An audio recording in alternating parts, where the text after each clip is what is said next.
దేవుని పరిశుద్ధ నామమునకు స్తోత్రము కలుగునుగాక. దేవుని బిడ్డలారా, మరొక్కసారి ప్రభు మనకు అనుగ్రహించిన ప్రశస్తమైన సమయాన్ని బట్టి, ఆరాధన బట్టి ప్రభువుని స్తుతిస్తూ ఉన్నాము. మరొక్కసారి ఈ యొక్క పునరుద్ధానపు ఆరాధనకు ప్రేమతో మిమ్మల్ని అందరినీ ఆహ్వానిస్తూ ఉన్నాను. ఈ లైవ్ ద్వారా ఎంతమంది అయితే పాల్గొంటున్నారో వారందరికీ ప్రభు పేట వందనాలు చెల్లిస్తున్నాను. మీరు, మీ కుటుంబ సభ్యులు, మీ పిల్లలు, మీ కుటుంబంతో సహా ఈ ఆరాధనలో పాల్గొంటే మీ కుటుంబానికి ఆశీర్వాదకరం. ఈ ఆరాధన ప్రారంభించుకుందాం, ప్రార్థన చేద్దాం. కండ్లు మూసుకునండి. మహోన్నతుడైన తండ్రి, మహిమ కలిగిన ప్రభువా, సర్వశక్తిమంతుడా, మీ పరిశుద్ధ పాదములకు వందనాలు చెల్లిస్తున్నాను నాయన.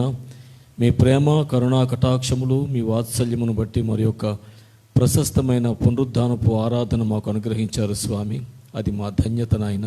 ఈ దినమున ప్రభువా తండ్రి, ఈ యొక్క లైవ్ ద్వారా ఈ ప్రోగ్రాం చేయగలుగుతున్నామంటే అది కేవలం మీ కృప.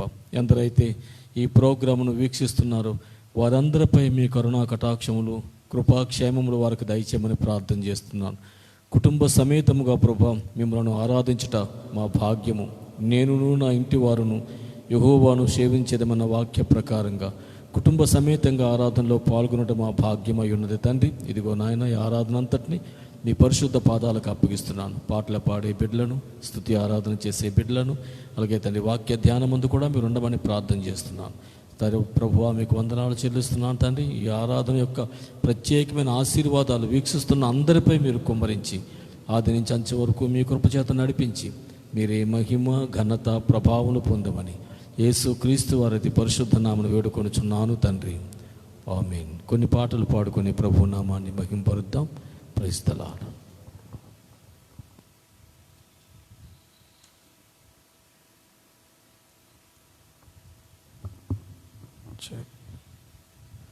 హల్లెలూయా. మొట్టమొదటిగా స్తుతి పాట పాడుతూ ప్రభు నామాన్ని స్తుతిద్దాం. దావీదు వలనే నాట్యమాడి దేవా నేను స్తోత్రించడానికి కీర్తన పాడుతూ ప్రభు నామాన్ని స్తుతిద్దాం.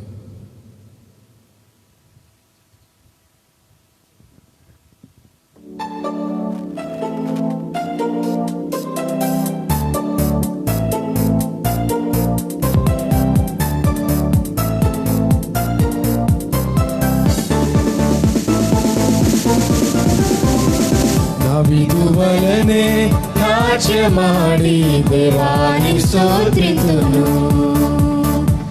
దావీదు వలనే నాట్యమాడి తండ్రిని స్తోత్రింతును. యేసయ్యా స్తోత్రములు, యేసయ్యా స్తోత్రములు, యేసయ్యా స్తోత్రములు, యేసయ్యా స్తోత్రములు. దావీదు వలనే నాట్యమాడి దేవాని స్తోత్రింతును. దావీదు వలనే నాట్యమాడి తండ్రిని స్తోత్రింతును. పరిశుద్ధ రక్తంలో పాపము కడిగిన తండ్రిని స్తోత్రింతును. పరిశుద్ధ రక్తంలో పాపము కడిగిన తండ్రిని స్తోత్రింతును. యేసయ్యా స్తోత్రము, యేసయ్యా స్తోత్రములు, యేసయ్యా స్తోత్రము, యేసయ్యా స్తోత్రములు. దావీదు వలనే నాట్యమాడి దేవాని స్తోత్రింతును. దావీదు వలనే నాట్యమాడి తండ్రిని స్తోత్రింతును. తంబురతోను సితారతోను తండ్రిని స్తోత్రించును. ఆమేన్. తంబురతోను సితారతోను తండ్రిని స్తోత్రించును. యేసయ్యా స్తోత్రము, యేసయ్యా స్తోత్రములు, యేసయ్యా స్తోత్రములు, యేసయ్యా స్తోత్రములు. దావీదు వలనే నాట్యమాడి దేవాని స్తోత్రింతును. దావీదు వలనే నాట్య నాట్యమాడి తండ్రిని స్తోత్రింతును. కష్టము కలిగిన నష్టము కలిగిన దేవాని స్తోత్రింతును. కష్టము కలిగిన నష్టము కలిగిన దేవాని స్తోత్రింతును. యేసయ్యా స్తోత్రము, యేసయ్యా స్తోత్రము, యేసయ్యా స్తోత్రము, యేసయ్యా స్తోత్రము. దావీదు వలెనే నాట్యమాడి దేవాని స్తోత్రింతును. దావీదు వలెనే నాట్యమాడి తండ్రిని స్తోత్రింతును. క్రీస్తులో నన్ను ఫలింపజేసిన తండ్రిని స్తోత్రింతును.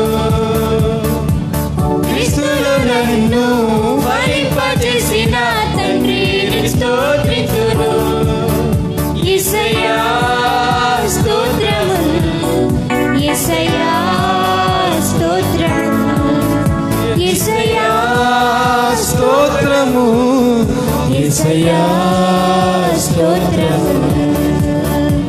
దావీదు వలెనే నాట్యమాడి దేవాని స్తోత్రింతును. దావీదు వలెనే నాట్యమాడి తండ్రిని స్తోత్రింతును.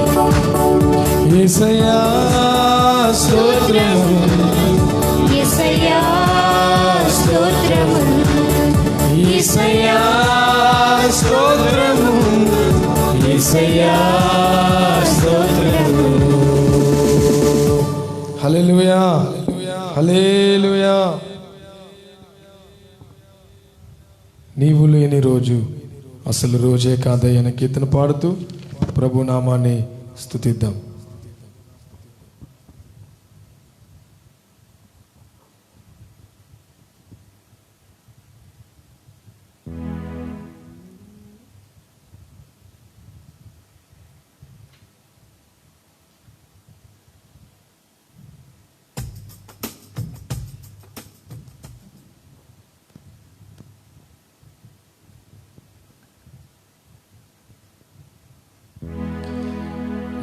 నీవు లేని రోజు అసలు రోజే కాదయా. నీవు లేని బ్రతుకు అసలు బ్రతుకే కాదయా. నీవే లేకపోతే నేనసలే లేనయా. నీవే లేకపోతే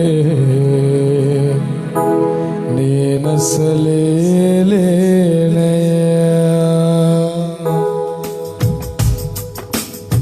నీవు లేని రోజు అసలు రోజే కాదయా.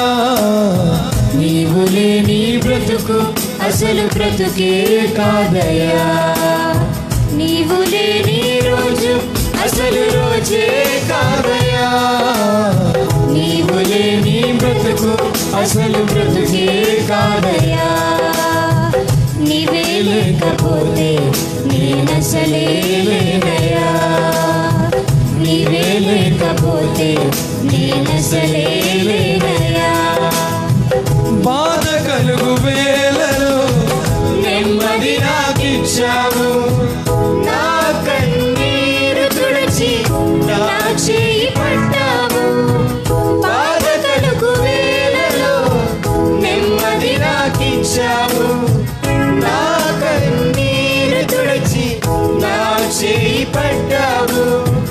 నన్ను విడువనన్నావు, నా దేవుడైనావు.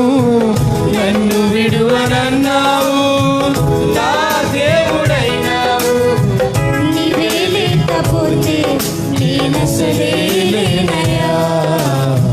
నీవే లేకపోతే నేనసలే లేనయా.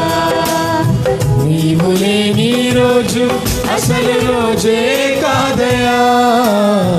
నీవు లేని బ్రతుకు అసలు బ్రతుకే కాదయా. నీవు లేని అసలు రోజే కాదయ్యా, నీవు లేని బ్రతుకు అసలు బ్రతుకే కాదయ్యా, నీవే లేకపోతే నేనసలే లేనయ్యా, నీవే లేకపోతే నేనసలే లేనయ్యా. ఈనాటి నా స్థితి నీవు నాకు ఇచ్చినదే, నేను కలిగి ఉన్నవన్నీ నీవు కృపా భాగ్యమే. ఈనాటి నా స్థితి నీవు నాకు ఇచ్చినదే, నేను కలిగి ఉన్నవన్నీ నీవు కృపా భాగ్యమే. నీవు నా సొత్తన్నావు, కృపాక్షేమమిచ్చావు, నీవు నా సొత్తన్నావు, కృపాక్షేమమిచ్చావు. నీవే లేకపోతే నేనసలే లేనయ్యా, నీవే లేకపోతే నేనసలే లేనయ్యా. నీవు లేని రోజు అసలు రోజే కాదయ్యా, నీవు లేని బ్రతుకు అసలు బ్రతుకే కాదయ్యా, నీవు లేని రోజు అసలు రోజే కాదయ్యా, నీవు లేని బ్రతుకు అసలు బ్రతుకే కాదయ్యా. నీవే లేకపోతే నేనసలే లేనయ్యా, నీవే లేకపోతే నేనసలే లేనయ్యా, నీవే లేకపోతే నేనసలే లేనయ్యా. హల్లెలూయా, హల్లెలూయా. ఇంకొక పాట పాడుతూ ప్రభు నామాన్ని స్తుతిద్దాం. అందరికి వచ్చిన పాట నీతో నా జీవితం సంతోషమే అనే కీర్తన పాడుతూ ప్రభు నామాన్ని స్తుతిద్దాం.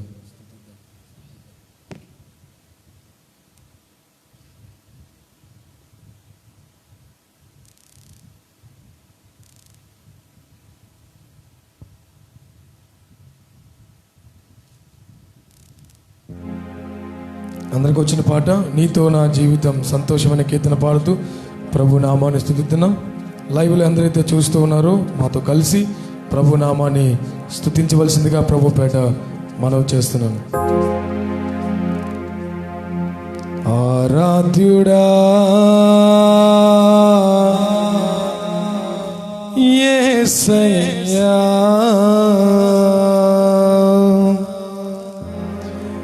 నీతో నా అనుబంధం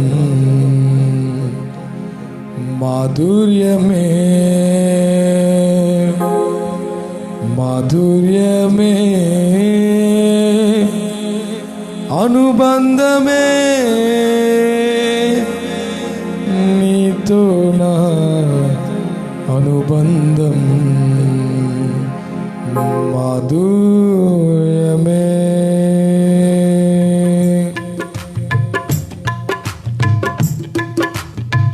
నీతో నా జీవితం సంతోషమే, నీతో నా అనుబంధం మాధుర్యమే, నీతో నా జీవితం సంతోషమే, ఆమేన్. నీతో నా అనుబంధం మాధుర్యమే.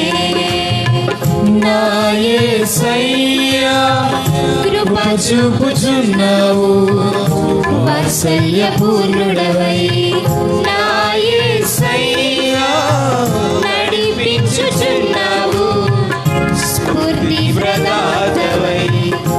ఆరాధ్యుడా యేసయ్యా, నీతో నా అనుబంధం మాధుర్యమే.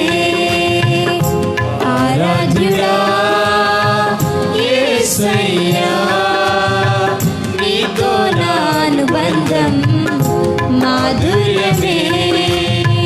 భీకర ధ్వని గల మార్గమునందు నన్ను స్నేహించిన నా ప్రియుడవు ఆమేన్. భీకర ధ్వని గల మార్గమునందు నన్ను స్నేహించిన నా ప్రియుడవు నీవు, కలనైన మారువా నీవు నడిపిన మార్గం క్షణమైన యేసయ్యా నీతో అవును కలనైన మారువను నీతో మరువులేని జీవితం నాయన క్షణమైన విడువను నీతో ఆరాధ్యుడా ఆరాధ్యుడా యేసయ్యా నీతో నా అనుబంధం మాధుర్యమే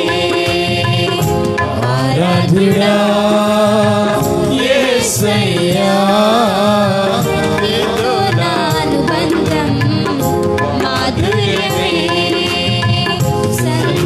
సంతోషమందైన శ్రమలయందైనను నా స్తుతి కీర్తనకు అవును ఆధారం అవును యేసయ్యా సంతోషమందైన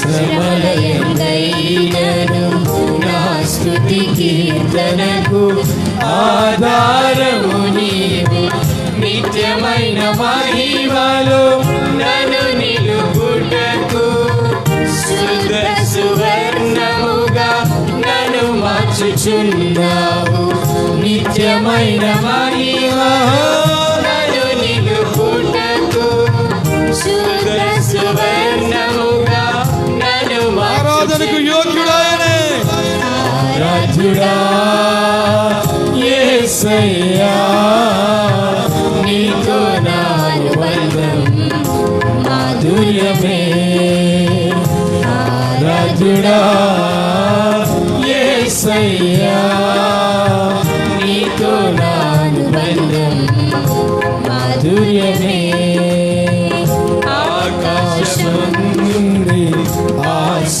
ఆశీర్వదించితివి అభాగ్యుడనైన నేను కనికరింపబడితిని ఆకాశమందుండి ఆశీర్వదించి ఆకాశమందు నీవు తప్ప మాకెవరున్నారయ్యా కనికరింపబడితిని నీలో నిలుచుటకు బహుగా ఫలించు ఆమేన్. నూతన కృపలతో నన్ను నింపు కృప వెంబడి కృప నీలో నిలుచుటకు బహుగా ఫలించుటకు నూతన కృపలతో నన్ను నింపు ఆరాధన నీకే ఆరాధన నీకే నా యేసయ్యా స్తుతి ఆరాధన నీకే నా యేసయ్యా సేవించద నిన్నే నా పూర్ణ హృదయముతో సేవించద నిన్నే నా పూర్ణ హృదయముతో సంతోషమందైనను సంతోషమందైన శ్రమలయందైనను నా స్తుతికి యేసయ్యా నా స్తుతికి కారణభూతుడవు నీవే సంతోషమందైన శ్రమలయందైనను నా స్తుతి కీర్తనకు ఆధారము నీవే కలనైన మరువను నీవు నడిపిన మార్గం క్షణమైన విడువను నీతో కలనైన మరువను నీవు నడిపిన మార్గం క్షణమైన విడువను నీతో ఆరాధ్యుడా ఆరాధ్యుడా యేసయ్యా నీతో నా అనుబంధం మాధుర్యమే ఆరాధ్యుడా యేసయ్యా నీతో నా అనుబంధం మాధుర్యమే ఆరాధ్యుడా ఆరాధ్యుడా యేసయ్యా నీతో నా అనుబంధం మాధుర్యమే ఆరాధ్యుడా యేసయ్యా నీతో నా అనుబంధం మాధుర్యమే ఆరాధ్యుడా యేసయ్యా నీతో నా అనుబంధం మాధుర్యమే నీతో నా జీవితం సంతోషమే నీతో నా అనుబంధం మాధుర్యమే నీతో నా జీవితం సంతోషమే, నీతో నా అనుబంధం మాధుర్యమే. నా యేసయ్యా కృప చూపుచున్నావు, వాత్సల్యపూర్ణుడవై. హల్లెలూయా హల్లెలూయా హల్లెలూయా. వేణోళ్ళ కొనియాడిన ఆయన చూపించిన వాత్సల్యం బట్టి కానీ, ఆయన చూపించిన కృపను బట్టి ఏమిచ్చిన ఆయన రుణాన్ని తీర్చలేం. అవును, ఆయనతో ఉన్న అనుబంధం, యేసయ్యతో ఉన్న ఈ జీవితం ఎంతో శ్రేష్టమైన జీవితం. ఆమేన్. ఉదయకాల సమయంలో కొద్ది నిమిషాలు అలా స్తుతి ఆరాధనలోకి వెళ్దాం. అవును, ఎవరు ప్రభు నామాన్ని స్తుతిస్తారంటే, ఎవడైతే దీన మనస్సు కలిగి ఆయన సన్నిధిలో ఆయన బలిష్టమైన రెక్కల కింద నడిపింపబడతారో వారు మాత్రమే ప్రభువుని నిండు మనసుతో స్తుతించగలరు. రెండు చేతులు పైకెత్తి అందరైతే లైవ్లో చూస్తూ ఉన్నారో మాతో కలిసి కొద్ది నిమిషాలు ప్రభుని స్తుతిద్దాం. స్తోత్రం స్తోత్రం స్తోత్రం స్తోత్రం స్తోత్రం స్తోత్రం స్తోత్రం స్తోత్రం స్తోత్రం. హల్లెలూయా హల్లెలూయా హల్లెలూయా. స్తోత్రం స్తోత్రం స్తోత్రం స్తోత్రం స్తోత్రం. రక్షకానికి స్తోత్రం స్తోత్రం స్తోత్రం. హల్లెలూయా హల్లెలూయా హల్లెలూయా హల్లెలూయా హల్లెలూయా హల్లెలూయా హల్లెలూయా హల్లెలూయా హల్లెలూయా హల్లెలూయా హల్లెలూయా. స్తోత్రం.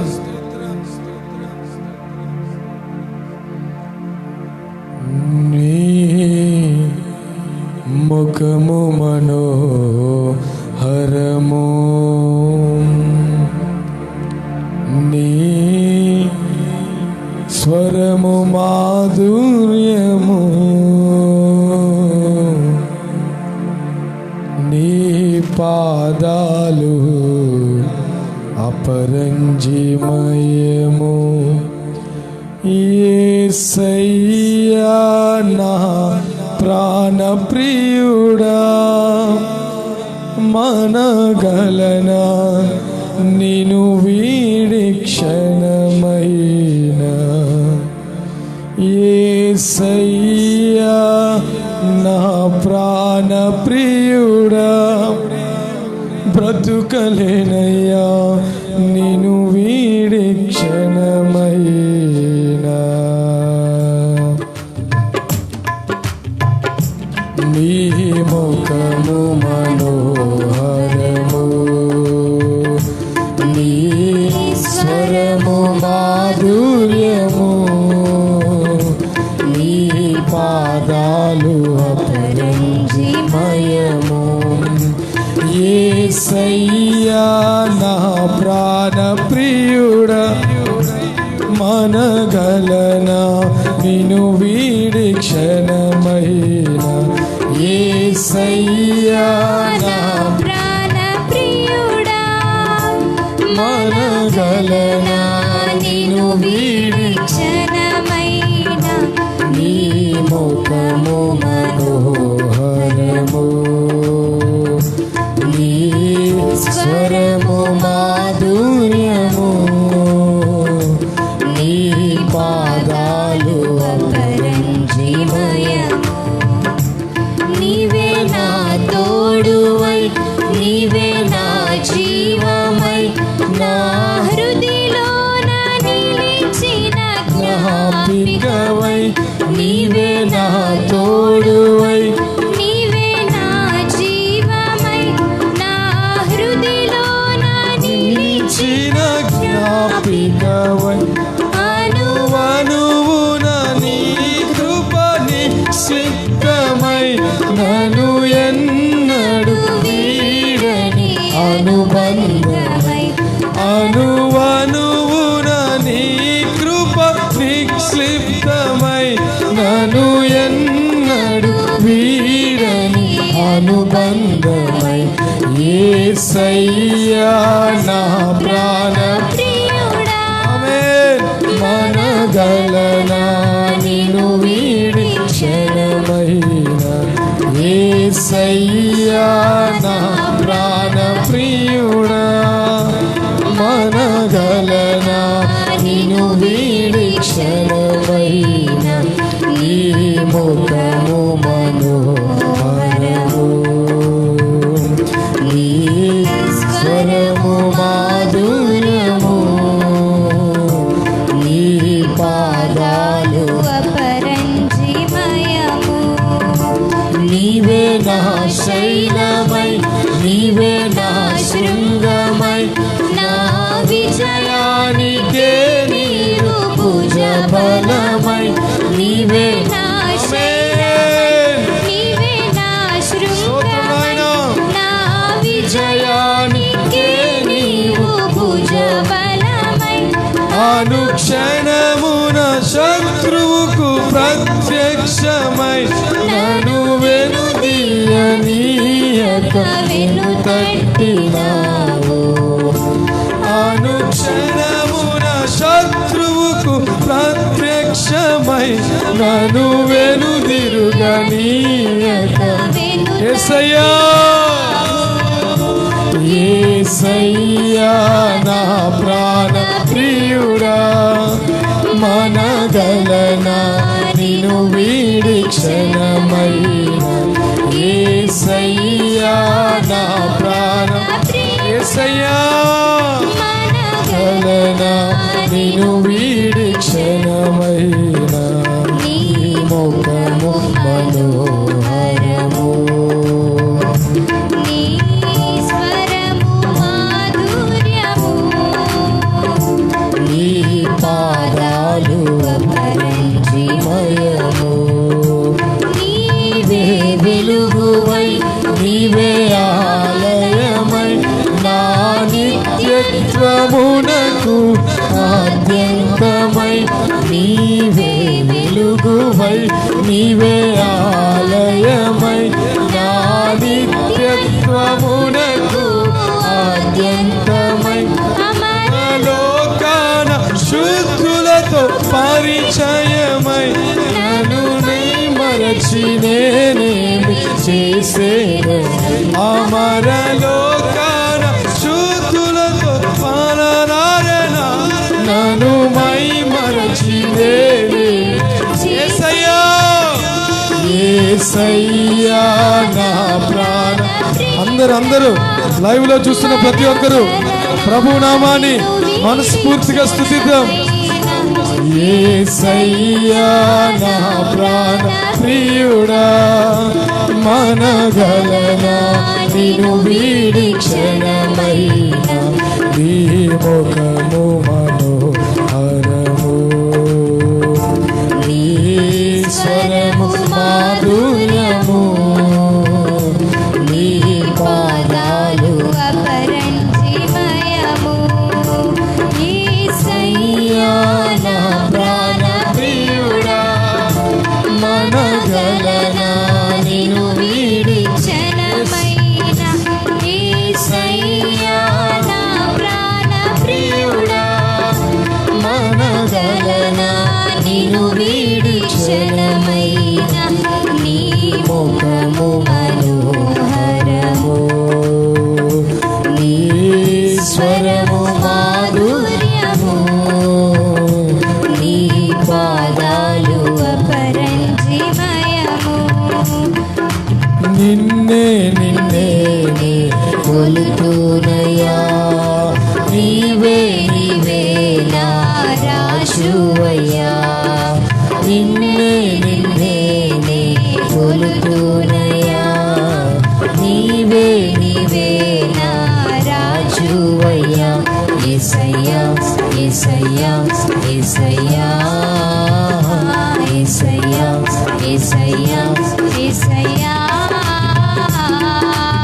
ఆత్మీయులే నన్ను అవమానింపగా, అన్యులే నన్ను అపహసించగా, ఆత్మీయులే నన్ను అవమానించగా, అన్యులే నన్ను అపహసించగా, అండని వైతివయ్యా నా కొండ నీవే యేసయ్యా, అండని వైతివయ్యా నా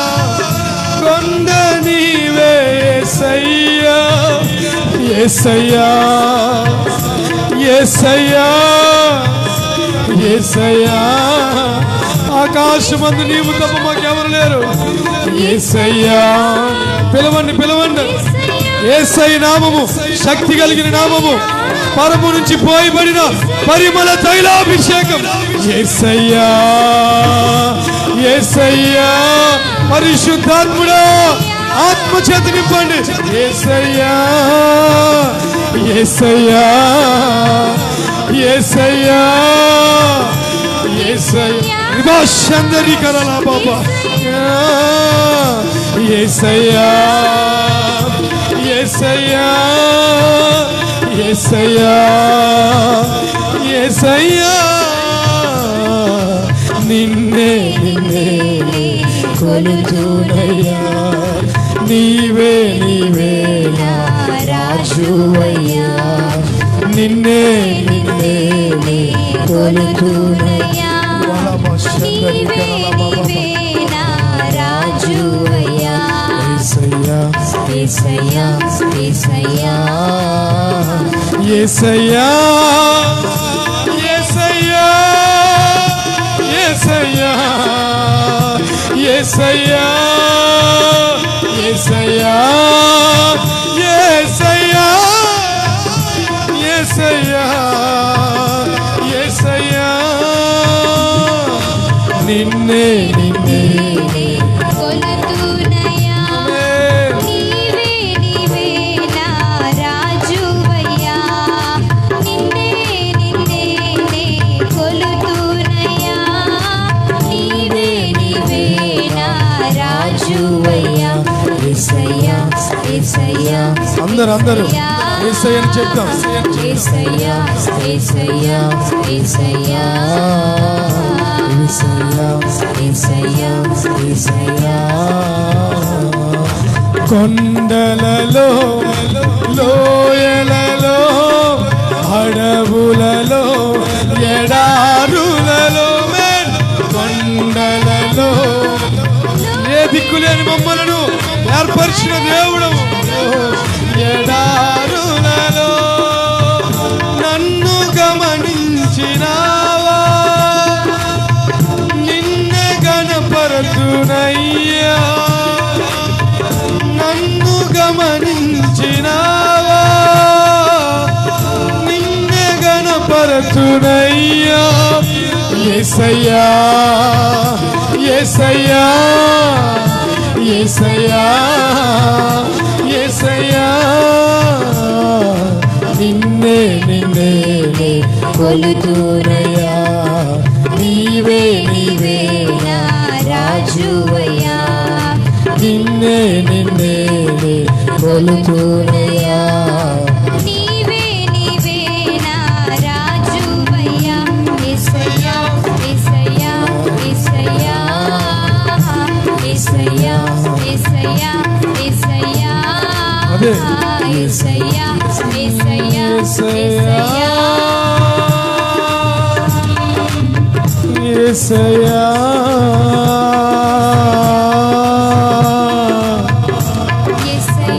యేసయ్యా యేసయ్యా యేసయ్య నామము శక్తి కలిగిన నామము. యేసయ్య నామము దేవదారు వృక్షములు విరుచు నామము. యేసయ్య నామము అన్ని నామముల కన్నా పై నామము. హల్లెలూయా. కృప కృప కృప. ఎవరైతే యేసయ్య నామాన్ని పలుకుతున్నారో వారందరినీ కృప ఆవరించునుగాక. కృప ఆవరించునుగాక. సర్వోన్నతుని కృప, అవధులు లేని కృప. యేసయ్యా యేసయ్యా యేసయ్యా యేసయ్యా కన్నీటిలో ఎలలో నే కృంగిన వేళలో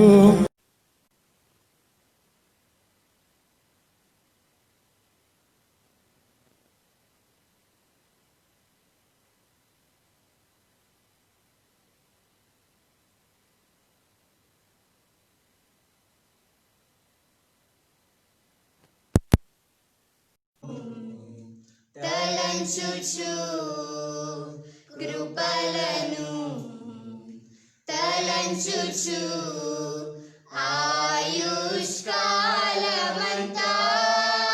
ప్రభుని కృతజ్ఞతతో స్తుతింతు ఆయుష్కాలమంతా ప్రభుని కృతజ్ఞతతో స్తుతింతు. ప్రార్థన చేసుకుందాం. ప్రేమ కలిగిన తండ్రి, నీకు స్తోత్రాలు చెల్లిస్తున్నాం ప్రభువా. మరొకసారి ఉదయకాల సమయంలో ఇదిగో ప్రభువా స్తుతి ఆరాధన మీరు ఉన్నారు తండ్రి. అనేకులు ప్రభువా ఈ లైవ్ని వీక్షిస్తుండగా మీరు ఆత్మ చేత నింపినందుకు నీకు స్తోత్రాలు చెల్లిస్తున్నాను. ఇదిగో ప్రభువా వాక్యానికి వెళ్తూ ఉండగా మీరు మాకు సహాయం చేయండి. మరొకసారి నీ కృప చేత మమ్మల్ని నింపండి. నీ సేవకుని నీ అభిషేకం చేత నింపండి తండ్రి. ఆత్మ అభిషేకం చేత నింపి మీరు వాడుకోమని ప్రార్థిస్తున్నాడు. అనేక మంది వినిచుండగా ప్రభువా ఏదైనా మాకు కావలసిన మాటలు మీరు మాకు దయచేసి మీరు నడిపించమని యేసుక్రీస్తు శ్రేష్టమైన నామంలో అడిగి వేడుకొని ప్రార్థిస్తున్నాను తండ్రి.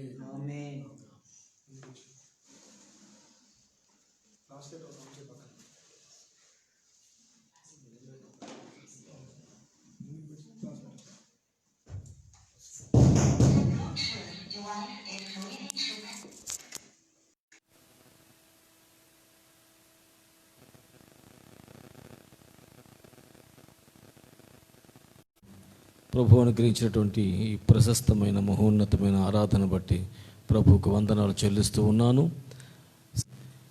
10వ అధ్యాయము ఎస్తేరు గ్రంథము 10వ అధ్యాయము 3వ వచనము.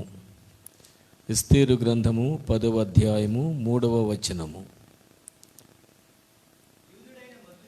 యూదుడైన మొర్దెకై రాజైన అహస్వరోసునకు ప్రధానమంత్రిగా నుండి తన వారందరితో సమాధానముగా మాట్లాడుచు తన జనుల యొక్క క్షేమమును విచారించువాడును యూదులలో గొప్పవాడునై తన దేశస్థులలో చాలామందికి ఇష్టడుగా నుండెను. దేవుని బిడ్డలారా, ఎస్తేరు గ్రంథము పరిశుద్ధ గ్రంథములో అనేక మంది గణులైన స్త్రీలు, మీకు ఒక మాట మనవి చేస్తున్నాను, దయచేసి నా వైపు చూడండి. పరిశుద్ధ గ్రంథములో స్త్రీలైన వారు, ఘనత వహించిన వారు చాలామంది ఉన్నారు. అయితే చాలా ఘనకార్యాలు చేసిన వారు, ఆదికాండం మొదలుకొని ఆఖరి వరకు కూడా చాలామంది స్త్రీలు, లూదియా, మగ్దలేనే మరియా, అబీగయీలు, సూనేమీరాలు, ఘనురాలైన స్త్రీ, ఇటువంటి అనేక మంది స్త్రీల యొక్క చరిత్రలు పరిశుద్ధ గ్రంథంలో ఉన్నాయి. కానీ ప్రాముఖ్యముగా 2 స్త్రీల పేరుట మాత్రమే గ్రంథాలు లిఖించబడ్డాయి. అది ఒకటి ఎస్తేరు గ్రంథము, రెండవది రూతు గ్రంథము. దేవుని బిడ్డలారా, ఎస్తేరు గ్రంథములో ప్రభు యొక్క కార్యాలు అవి పైకి కనిపించకపోయినా, ప్రత్యక్షపరచబడకపోయినా ప్రభు వాటి వెనుక ఉండి నడిపించాడు. ఎస్తేరు గ్రంథము, ఎస్తేరు అనే పేరునకు నక్షత్రము అనే అర్థము. ఇది బబులోను యొక్క నామం. ఇది ఇస్తారు దేవత, బబులోను యొక్క దేవత ఇస్తారు దేవత. అందువలన వారు ఈమెకు ఎస్తేరు అని పేరు పెట్టారు. యూదా నామం ఏంటంటే హదస్సా. హదస్సా అనగా అది ఒక మల్లెపువ్వు లాంటి మొక్క. ఆ దేశంలో ఒక మల్లెపువ్వు కన్నా అందమైన తెల్లని మొక్క అది. ఆ మొక్కకున్న పేరు హదస్సా. ఆమె అసలు పేరు హదస్సా. బబులోను దేశంలో ఆమెకు పెట్టబడిన పేరు ఎస్తేరు అనగా నక్షత్రము. దేవుని బిడ్డలారా, ఎస్తేరు గ్రంథము చాలా ప్రాముఖ్యమైన గ్రంథము. ఎస్తేరు గ్రంథములో మనం ప్రాముఖ్యంగా ధ్యానించవలసిన వారు ఎస్తేరు, మొర్దెకై. దీని అదే చెప్పాను, ఎస్తేరు, మొర్దెకై. దేవుని బిడ్డలారా, ఈ ఎస్తేరు గ్రంథంలో మనం ఇప్పుడు చదవబడిన భాగాన్ని మనం జాగ్రత్తగా చూసినట్టయితే మొర్దెకైని గురించి మనం ఆలోచన చేద్దాం. మొర్దెకై మొట్టమొదటిగా 2వ అధ్యాయము 6వ వచనములో చూసినట్టయితే, 2వ అధ్యాయము 6వ వచనము, నెబుకద్నెజరు యూదా రాజైన యెకొన్యాను పట్టుకొని పోయినప్పుడు ఇతడు యెకొన్యాతో కూడా యెరూషలేము నుండి చెరపెట్టబడిన వారు. ప్రప్రథమంగా చూసినట్టయితే మొర్దెకై నెబుకద్నెజరు మొట్టమొదటిగా యెరూషలేమును దండయాత్ర చేసినప్పుడు పట్టబడిన వారిలో చెరపట్టబడినవాడు ఈ యొక్క మొర్దెకై ఒకడు. మొదటగా ఇతను చెరపట్టబడినవాడు. ఇతని స్థితిని మనం గమనించినట్టయితే ప్రథమంగా బబులోను సామ్రాజ్యానికి బానిసగా చెరపట్టబడినవాడుగా తీసుకొని వెళ్ళాడు. 3వ అధ్యాయంలో చూసినట్టయితే దేవుని బిడ్డలారా, అతను రాజు గుమ్మము దగ్గర రాజసేవకుల్లో ఒకడుగా నియమించబడ్డాడు. అది ఈయన యొక్క 2వ దశ. మొదటి దశ ఆయన ఒక బానిసగా చెరపట్టబడిన వాడుగా వెళ్ళాడు. తదుపరి ఆయన రాజు గుమ్మము దగ్గర రాజసేవకుడుగా నియమించబడ్డాడు. 9వ అధ్యాయము 4వ వచనము. 9వ అధ్యాయము 4వ వచనము. మొర్దెకై రాజు యొక్క నగరిలో గొప్పవాడాయను. ఈ మొర్దెకై అనువాడు అంతకంతకు గొప్పవాడొకటి చేత అతని కీర్తి సంస్థానమన్నిటి యందు చాలు. దేవుని బిడ్డారా, 127 సంస్థానాలు చెరపట్టబడిన వారుగా వెళ్ళినటువంటి మొర్దెకై, రాజ గుమ్మము దగ్గర రాజ సేవకుడుగా ఉన్నటువంటి మొర్దెకై ఇక్కడ రాబోయేసరికి ఎలా ఉన్నాడండి? అతని కీర్తి ఏమయ్యాడని చదవండి 9:4. మొర్దెకై రాజు యొక్క నగరిలో గొప్పవాడాయను. ఈ మొర్దెకై అనువాడు అంతకంతకు గొప్పవాడొకటి చేత అతని కీర్తి దశ దిశల 127 సంస్థానాలకి మూడవ దశ. మొదటగా ఒక బానిస, రెండవదిగా రాజగుమ్మం దగ్గర సేవకుడు, తదుపరి దేవుని కృప అతనికి తోడై ఉండడం వల్ల అంతకంతకు ఎదుగుతూ ఎంతవాడుగా ఎదిగాడంటే 127 సంస్థానాలలో అతని కీర్తి వ్యాపించబడింది. ఇప్పుడు 10వ అధ్యాయం 3వ వచనం మనం చదువుదాం. యూదుడైన మొర్దెకై అహస్వేరోషునకు ప్రధానమంత్రిగా నుండి, అది దేవుని బిడ్డలారా, చెరపట్టబడినటువంటి ఒక బానిసగా వెళ్ళినటువంటి మొర్దెకై, తదుపరి రాజగుమ్మం దగ్గర సేవకుడిగా ఏర్పరచబడిన మొర్దెకై అంతకంతకు ఎదుగుతూ 127 సంస్థానాల్లో కీర్తి ప్రతిష్టలు సంపాదించినటువంటి మొర్దెకై చివరిగా రాజుకు ప్రధానమంత్రిగా ఆయన చేయబడ్డాడు. అంటే ఇంచుమించు ఇంకా మనం చదివితే రాజుగారికి ఉన్న పవర్స్ అన్ని కూడా ఆయనకున్నాయి. ఆయనకు భయపడేవారు సకల జనులు కూడా. దేవుని బిడ్డలారా, ఎందుకు ఈ మొర్దెకైని ఈరోజు జ్ఞాపకం చేశానంటే, మొర్దెకై ఈరోజు ఈ విధంగా ప్రధానమంత్రిగా మనకు కనబడుతూ ఉన్నాడు. ఈ మొర్దెకై ఈ స్థితికి రావడానికి గల కారణం ఏమిటి? ఒక విశ్వాసిగా మనము అంచెలంచెలుగా ఎలా ఎదగాలి, ఎలా ఎదిగితే ఏ విధంగా విధంగా ఉంటే మనము ఆ స్థితికి రాగలము. దేవుని బిడ్డలారా, ఒక బానిస ఎదుగుతూ ఆ బబులోను సామ్రాజ్యం 127 సంస్థానాలు ప్రపంచాన్ని పరిపాలించిన ప్రథమ సామ్రాజ్యం. అది 127 సంస్థానాలకు కీర్తి ప్రతిష్టలు గడించడమే కాదు కానీ ప్రధానమంత్రిగా, ఇంకా చెప్పాలంటే ఇంచుమించు రాజుగా ఒక మొర్దెకై ఎదిగాడు. ఎలా ఎదిగాడు? దేవుని బిడ్డలారా, ఏమిటి ఈయనలో ఉన్న లక్షణాలు? ఏ లక్షణాలు ఉంటే ఒక వ్యక్తి ఎదుగుతాడు? ఒక చిన్న ఉద్యోగి చివరికి ఆ దేశానికే ప్రధానమంత్రిగా, ఇంచుమించు రాజుగా చేయబడ్డారంటే ఏమిటి ఈయనలో ఉన్నటువంటి క్వాలిటీస్, ఈయనలో ఉన్నటువంటి ఆ గొప్ప లక్షణాలు ఏమిటి అని మనం ఆలోచన చేస్తే, ఈరోజు దేవుని బిడ్డల కొన్ని విషయాలు మొర్దెకైని గురించి మనం ఆలోచన చేసినట్టయితే అవి మన ఆత్మీయ జీవితానికి ఎంతో మేలు చేస్తాయి. ప్రథమంగా ఆయనలో ఉన్న లక్షణాలు ఒక 2-3 లక్షణాలు మనం త్వరగా చూద్దాం. మరలా 10వ అధ్యాయం 3వ వచనము.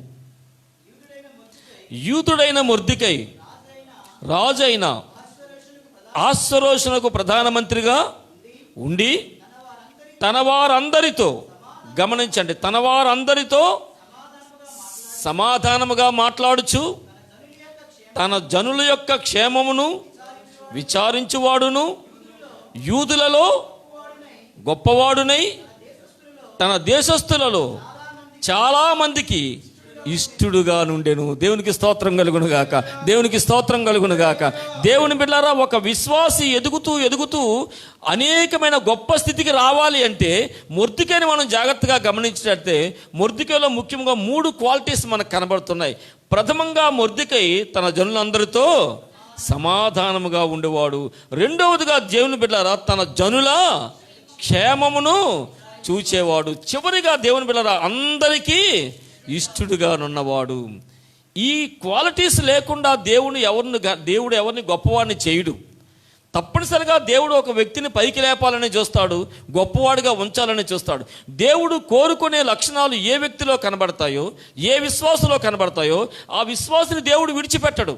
దేవునికి కావలసిన ఉండాలి. దేవుని బిడ్డలారా, ఈరోజు మొర్దెకై ఆ స్థితి నుంచి ఆ స్థితికి రావడానికి గల ప్రథమ కారణం ఏమిటంటే తన అందరితో చదవండి అది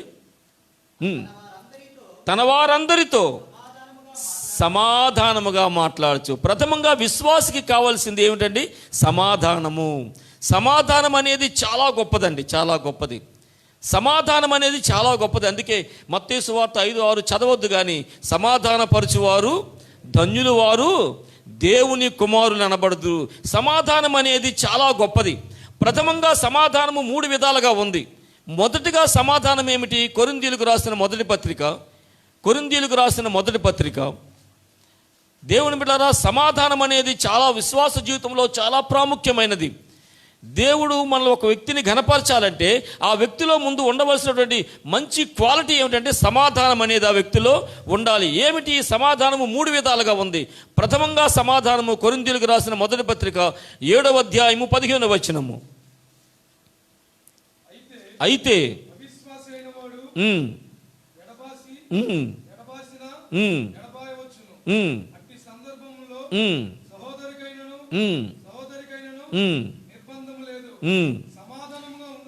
సమాధానముగా నుండుటకు దేవుడు మనలను పిలిచెను. ఎందుకు సమాధానము గొప్పదంటే దేవుడు ఎందుకు పిలిచాడో, పిలుపులో ఉన్నటువంటి గొప్ప భావన ఏంటంటే దేవుడు ఎందుకు మనల్ని పిలిచాడండి? సమాధానముగా ఉండుటకు మనల్ని పిలిచాడు. సమాధానముగా ఉండడానికే దేవుడు మనల్ని పిలిచాడు. కాబట్టి ఒక క్రైస్తవంలో, ఒక విశ్వాసిలో ప్రథమంగా దేవుడు కోరుకునే ఒక మహోన్నతమైన లక్షణం ఏమిటంటే సమాధానము. అది మొర్దెకైలో కనిపించింది ప్రభువుకు. అది మొర్దెకైలో చూశాడు దేవుడు. కనుకనే మొర్దెకైని ఆ స్థితికి దేవుడు తీసుకువెళ్ళాడు. ఈరోజు నీలో నాలో కూడా దేవుడు కోరుకునేది, దేవుడు పిలిచే పిలుపు దేనికంటే మనము సమాధానముగా ఉండడానికే దేవుడు మనల్ని పిలిచాడు. సరే, సమాధానంగా ఉండడానికి పిలిచాడు. ఏ విధాల్లో మనం సమాధానంగా ఉండాలి? కొరింథీయులకు రాసిన రెండవ పత్రిక 5వ అధ్యాయము 19వ వచనము. కొరింథీయులకు రాసిన రెండవ పత్రిక 5వ అధ్యాయము 19వ వచనము. ఏ విషయాల్లో మనం సమాధానంగా ఉండాలి? ఎవరెవరితో సమాధానంగా ఉండాలి? 18 కూడా చదవండి.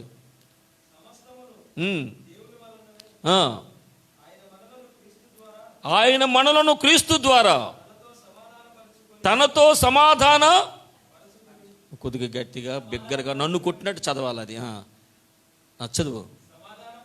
సమాధానపరుచుకొని ఆ సమాధానపరచు పరిచర్య మాకు అనుగ్రహించిన తరువాత అదేమనగా దేవుడు వారి అపరాధములను వారి మీద మోపక క్రీస్తునందు లోకమును తనతో సమాధానపరుచుకొనుచు ఆ సమాధాన వాక్యమును మాకు అప్పగించును. దేవుని బిడ్డ, ప్రథమంగా విశ్వాసికి ఎవరితో సమాధానం ఉండాలంటే ముందు దేవునితో సమాధానం ఉండాలి.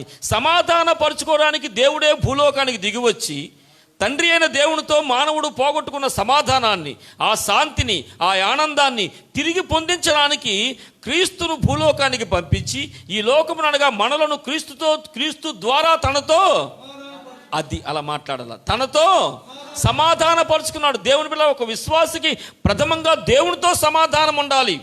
దేవునితో సమాధానం ఉండాలంటే దేవునితో నీకు ఎప్పుడు అసమాధానం వస్తుంది? పాపము నీలో ఉన్నప్పుడు దేవునితో అసమాధానం. సమాధానంగా ఉన్న ఆదాము ఎప్పుడు సమాధానాన్ని పోగొట్టుకున్నాడు? పాపము ప్రవేశించిన తర్వాత. కాబట్టి మొదటిగా సమాధానం అనేది ఎవరితో ఉండాలి? మనకి దేవునితో ఉండాలి. పోగొట్టుకున్న సమాధానాన్ని కలపడానికి దేవుడు తన ప్రియకుమారుని భూలోకానికి పంపించి ఆయన ద్వారా లోకమును అనగా మనలను క్రీస్తుతో కూడా దేవునితో సమాధానపరిచాడు. ప్రథమంగా నీవు దేవునితో సమాధానంగా ఉండాలి. మొర్దెకై దేవునితో సమాధానంగా ఉన్నాడు. ఏమిటో చెప్పమంటారా? రాజాజ్ఞను కూడా ఆయన ధిక్కరించాడు దేవుని కొరకు. రాజాజ్ఞను ధిక్కరించారు. హామాను వచ్చేటప్పుడు అందరూ వంగి నమస్కారం చేయాలి, కానీ ఒప్పుకోలేదు. ఎందుకంటే అలా చేస్తుంటే దేవునితో సమాధానాన్ని మానవులతో సమాధానం ఉండొచ్చుగాక, కానీ మొర్దెకై ఎందుకు దేవునితో సమాధానం కలిగి ఉన్నాడంటే ప్రాణం పోయినా పర్వాలేదులే కానీ నేను యూదుడను గనుక ఏమంటాడు ఆయన? అసలు 13లో కూడా ప్రథమ వాక్యం చదవండి. ఏమనుంది మొట్టమొదటి ఇంట్రడక్షన్? యూదుడైనా ఏ మొర్దెకై అండి? యూదుడైన మొర్దెకై అనొచ్చు అక్కడ. యూదుడైన మొర్దెకై, యూదా జాతికి ఉన్నటువంటి ఆ బలమైనటువంటి ఇదేంటంటే దేవునికి తప్ప వేరొకరికి నమస్కారం చేయడం, ప్రాణం పోయినా సరే. అందుకే ఆయన మనం పరిచయం చేసినప్పుడు ఏమని పరిచయం చేస్తున్న పరిశుద్ధాత్ముడు? యూదుడైనా, మీరు అలా మాట్లాడితే గొప్ప సరదాగా ఉంటుంది నాకు, యూదుడైనా మొర్దెకై ఈరోజు నిన్ను నన్ను పరిచయం చేసినప్పుడు కూడా దైవ సేవకుడైనటువంటి ఫలానా వ్యక్తి, దేవుని విశ్వాసైన ఫలానా వ్యక్తి అని చెప్పాలి. నిన్న అబ్రహాము దేవుడను, ఇస్సాకు దేవుడను. ఎంత ఆనందం అండి దేవునికి. తన పేరుకు ముందుకు ఒక మానవుని పేరు పెట్టుకోవడం దేవునికి ఇష్టం. ఎందుకంటే మానవుడు దేవుడితో సమాధాన పడితే ఆ వ్యక్తిని కనపరుస్తాడు దేవుడు. ఇక్కడ యూదుడైన మొర్దెకై అనడానికి గల కారణం ఏమిటంటే దేవుని నామాన్ని మొర్దెకై కనపరిచాడు. ఏమిటంటే తన ప్రాణం పోయినా పర్వాలేదు కానీ ఏమన్నాడండి?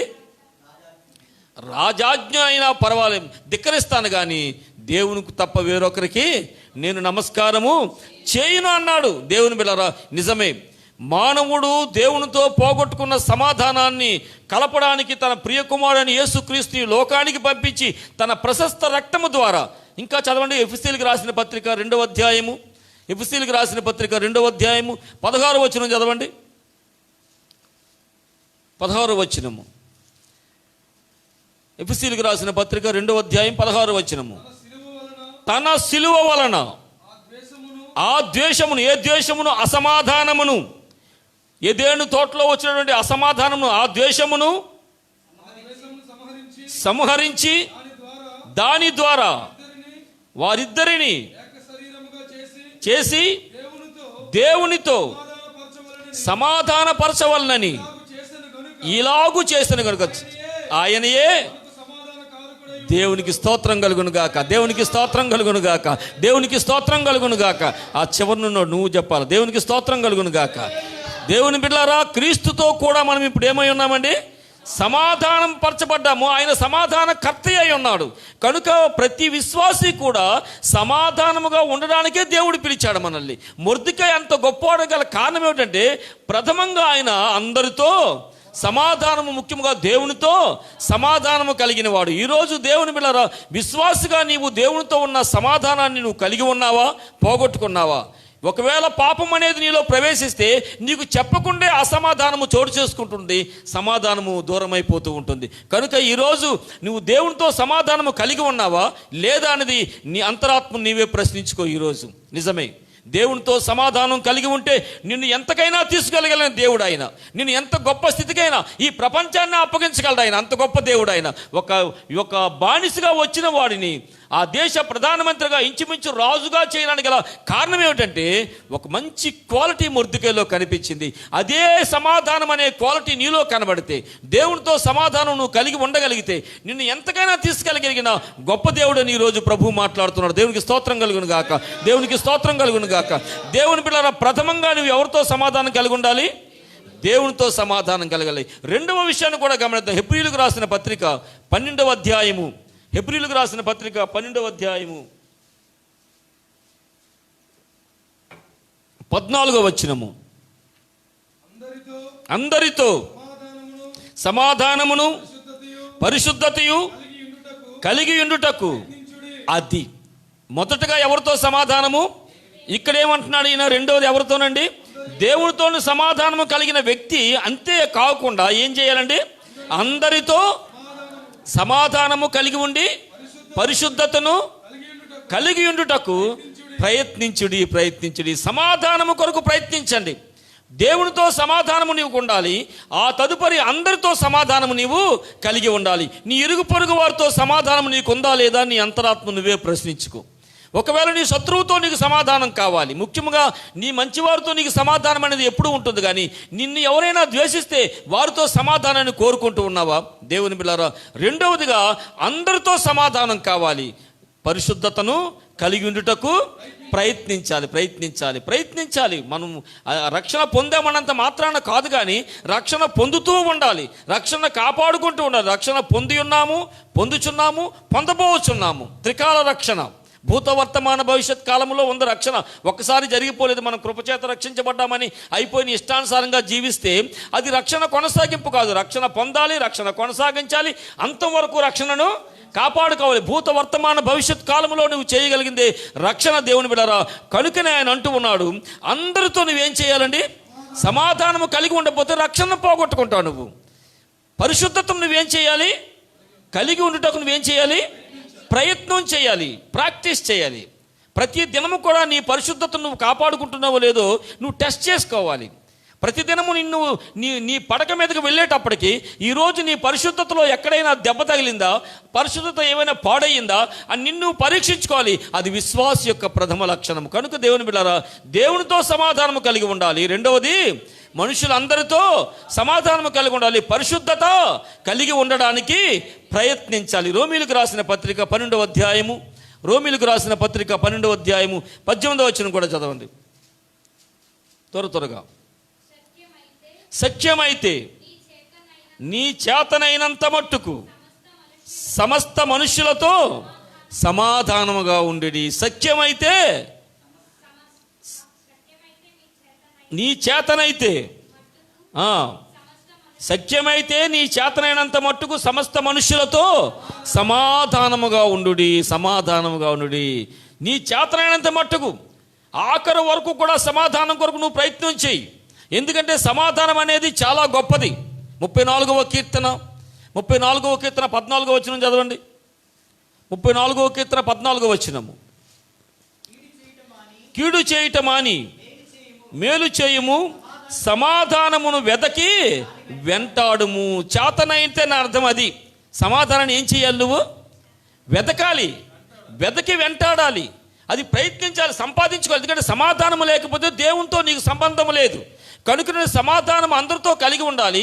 చేతనైనంత మట్టుకు లాస్ట్ వరకు కూడా నువ్వేం చేయాలి? దాన్ని వెదికి, సమాధానమును వెదకి వెంటాడాలి. దేవుని బిడ్డలారా, సమాధానం అనేది దేవుని యొక్క మహోన్నతమైనటువంటి గొప్పతనం. అది దేవునికున్న మహోన్నత లక్షణాల్లో చాలా ప్రథమమైనది సమాధానము. ఆ సమాధానపరచడానికే ప్రభు ఈ లోకానికి వచ్చాడు. అదే సమాధానాన్ని జనులతో కలిగి ఉండమన్నాడు. అదే సమాధానము చేతనైనంత మట్టుకు ఆఖరి వరకు కూడా, నీ చివరి వరకు కూడా సమాధానాన్ని ఏం చేయాలి? నువ్వు వెదకి వెంటాడాలి. దేవుని బిడ్డలారా, నిజమే, ఈరోజు సమాధానం అనేది చాలా ప్రాముఖ్యమైనది. 147వ కీర్తన 14వ వచనం కూడా చదవండి. 147వ కీర్తన 14వ వచనము. నీ సరిహద్దులలో సమాధానము కలుగజేయువాడు.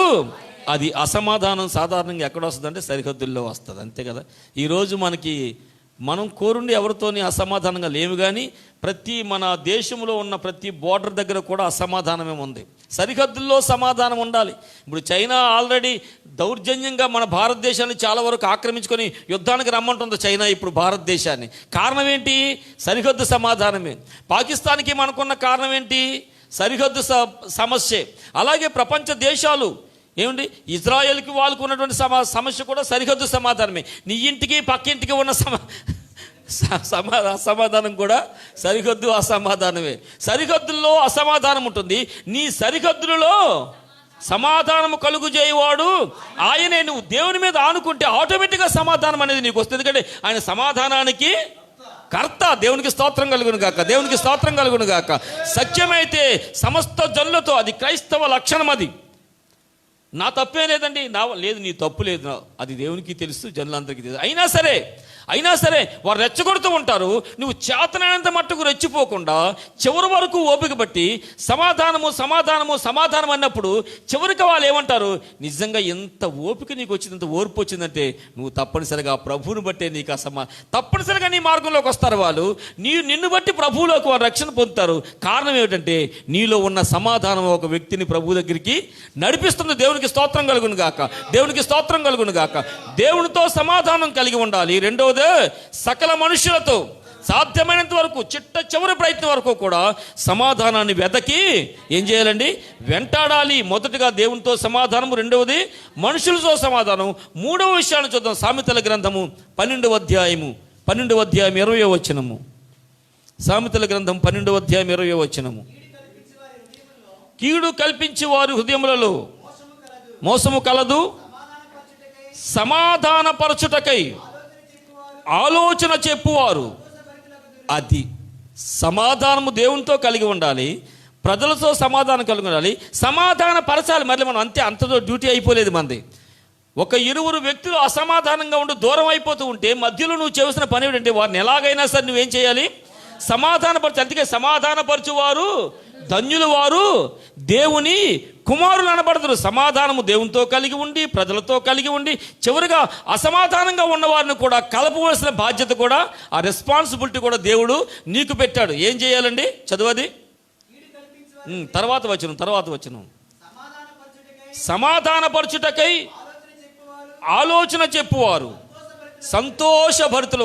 మీరు గమనించండి, ఒక 2 కుటుంబాల వారు అసమాధానంగా ఉన్నారనుకోండి, మీరు ఏదో ఒక విధంగా వాళ్ళు సమాధానపరచండి, వాళ్ళకన్నా ఎక్కువ సంతోషం మీకు కలుగుతుందా?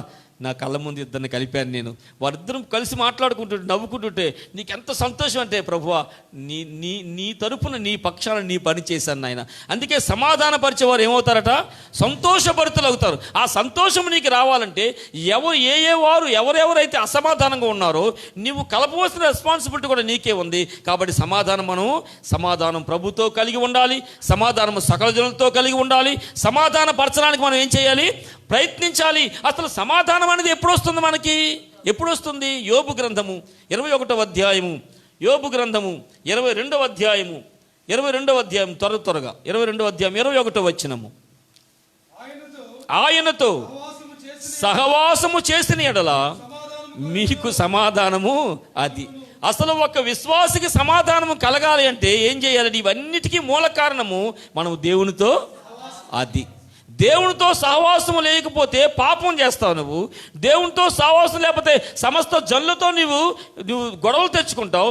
దేవునితో సహవాసం లేకపోతే ఎవరిని నీ ముందు కలపలేవు, ఇంకా వారిని రెచ్చగొడుతూ ఉంటావు.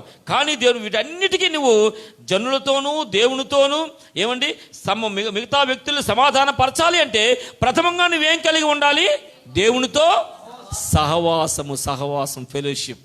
దేవునితో సహవాసము కలిగిన వ్యక్తి అంతకంతకు దీవించబడతాడు, అంతకంతకు ఆశ్రయించబడతాడు. అందుకు ఉదాహరణ మనకి ఎవరండి? మొర్దెకై కాదు, ఇంక యోసేపు, దానియేలు, శద్రకు, మెషకు, అబేద్నెగో వీరందరూ కూడా దీవించబడడానికి బలమైన కారణం ఏంటంటే వారు దేవునితో ఏం చేశారు? వాళ్ళు సహవాసము. మనుషులతో సహవాసం కాదు, అపవాదుతో సహవాసం కాదు, లోకంతో సహవాసం కాదు. ఇవన్నీ చేసేవాడు దేవునితో సహవాసం చేయలేడు. వాడు దేవునితో సహవాసం చేయలేడు. నీవు దేవునితో సహవాసం చేస్తే నువ్వేమవుతావు? నువ్వు సమాధానము కలిగి ఉంటావు, సమాధానం కలిగి. అందుకే మొర్దెకై ఒక చెరపట్టబడిన వాడిగా వచ్చినవాడు అంచెలంచెలుగా ఎదుగుతూ చివరికి ఆ దేశ రాజుగా ఎదగడానికి గల కారణం ఏమిటంటే అతనిలో ఉన్న మంచి గుణం ఏంటండి? సమాధానం. ఆ సమాధానము నీవు కలిగి ఉంటే ఆ మొర్దెకైను దీవించిన దేవుడే ఆయన నిన్న నేడు నిరంతరము ఏకరీతిగా. ఆ మొర్దెకైను దీవించిన దేవుడే ఆనాటి ఉన్న దేవుడే ఈనాడు ఉన్నాడు. ఆనాడు దీవించగలిగిన సర్వశక్తిమంతుడే ఈరోజు సర్వశక్తిమంతుడు. నీలో క్వాలిటీ కనబడితే, నీలో సమాధానం అనే ఆ గొప్ప లక్షణం నీలో కనబడితే నిన్ను ఎంతకైనా దేవుడు తీసుకువెళ్ళగలడు. ఉదాహరణకు మొర్దెకై మనకు చాలా ఉదాహరణ. దేవుని బిడ్డలారా, నిజమే, ప్రథమంగా మొర్దెకై అంత గొప్పవాడానికి గల కారణం ఏంటంటే సమాధానం కలిగి ఉన్నాడు. రెండవది, మళ్ళీ మొదటికి వద్దాం. రెండవది, తన జనుల యొక్క క్షేమమును విచారించువాడు. ఇంకో రెండవ క్వాలిటీ ఏమిటంటే జనుల యొక్క క్షేమమును మనం ఏం చేయాలండి? విచారించాలి. వారు క్షేమంగా ఉండాలని కోరుకోవాలి. నీ ఎదుటి వారు క్షేమంగా ఉండాలని కోరుకోవడం అనేది దైవ లక్షణం, అంతే కదండి. పొరుగు వారిని చూసి వారవలేనితనము సాతాను లక్షణం. అది అన్యులందరూ కలిగి ఉంటారు. అది పొరుగువాడికి ఏదైనా వచ్చాడనుకోండి, సామాను వచ్చిందనుకోండి, మంచి వస్తువు కొనడం అనుకోండి, మనము లేనిపోని బాధపడిపోతాం లోపల. ఒక రకంగా చెప్పాలంటే జలసి, అసూయ. ఇది దైవ బిడ్డలకు పనికిరాదు.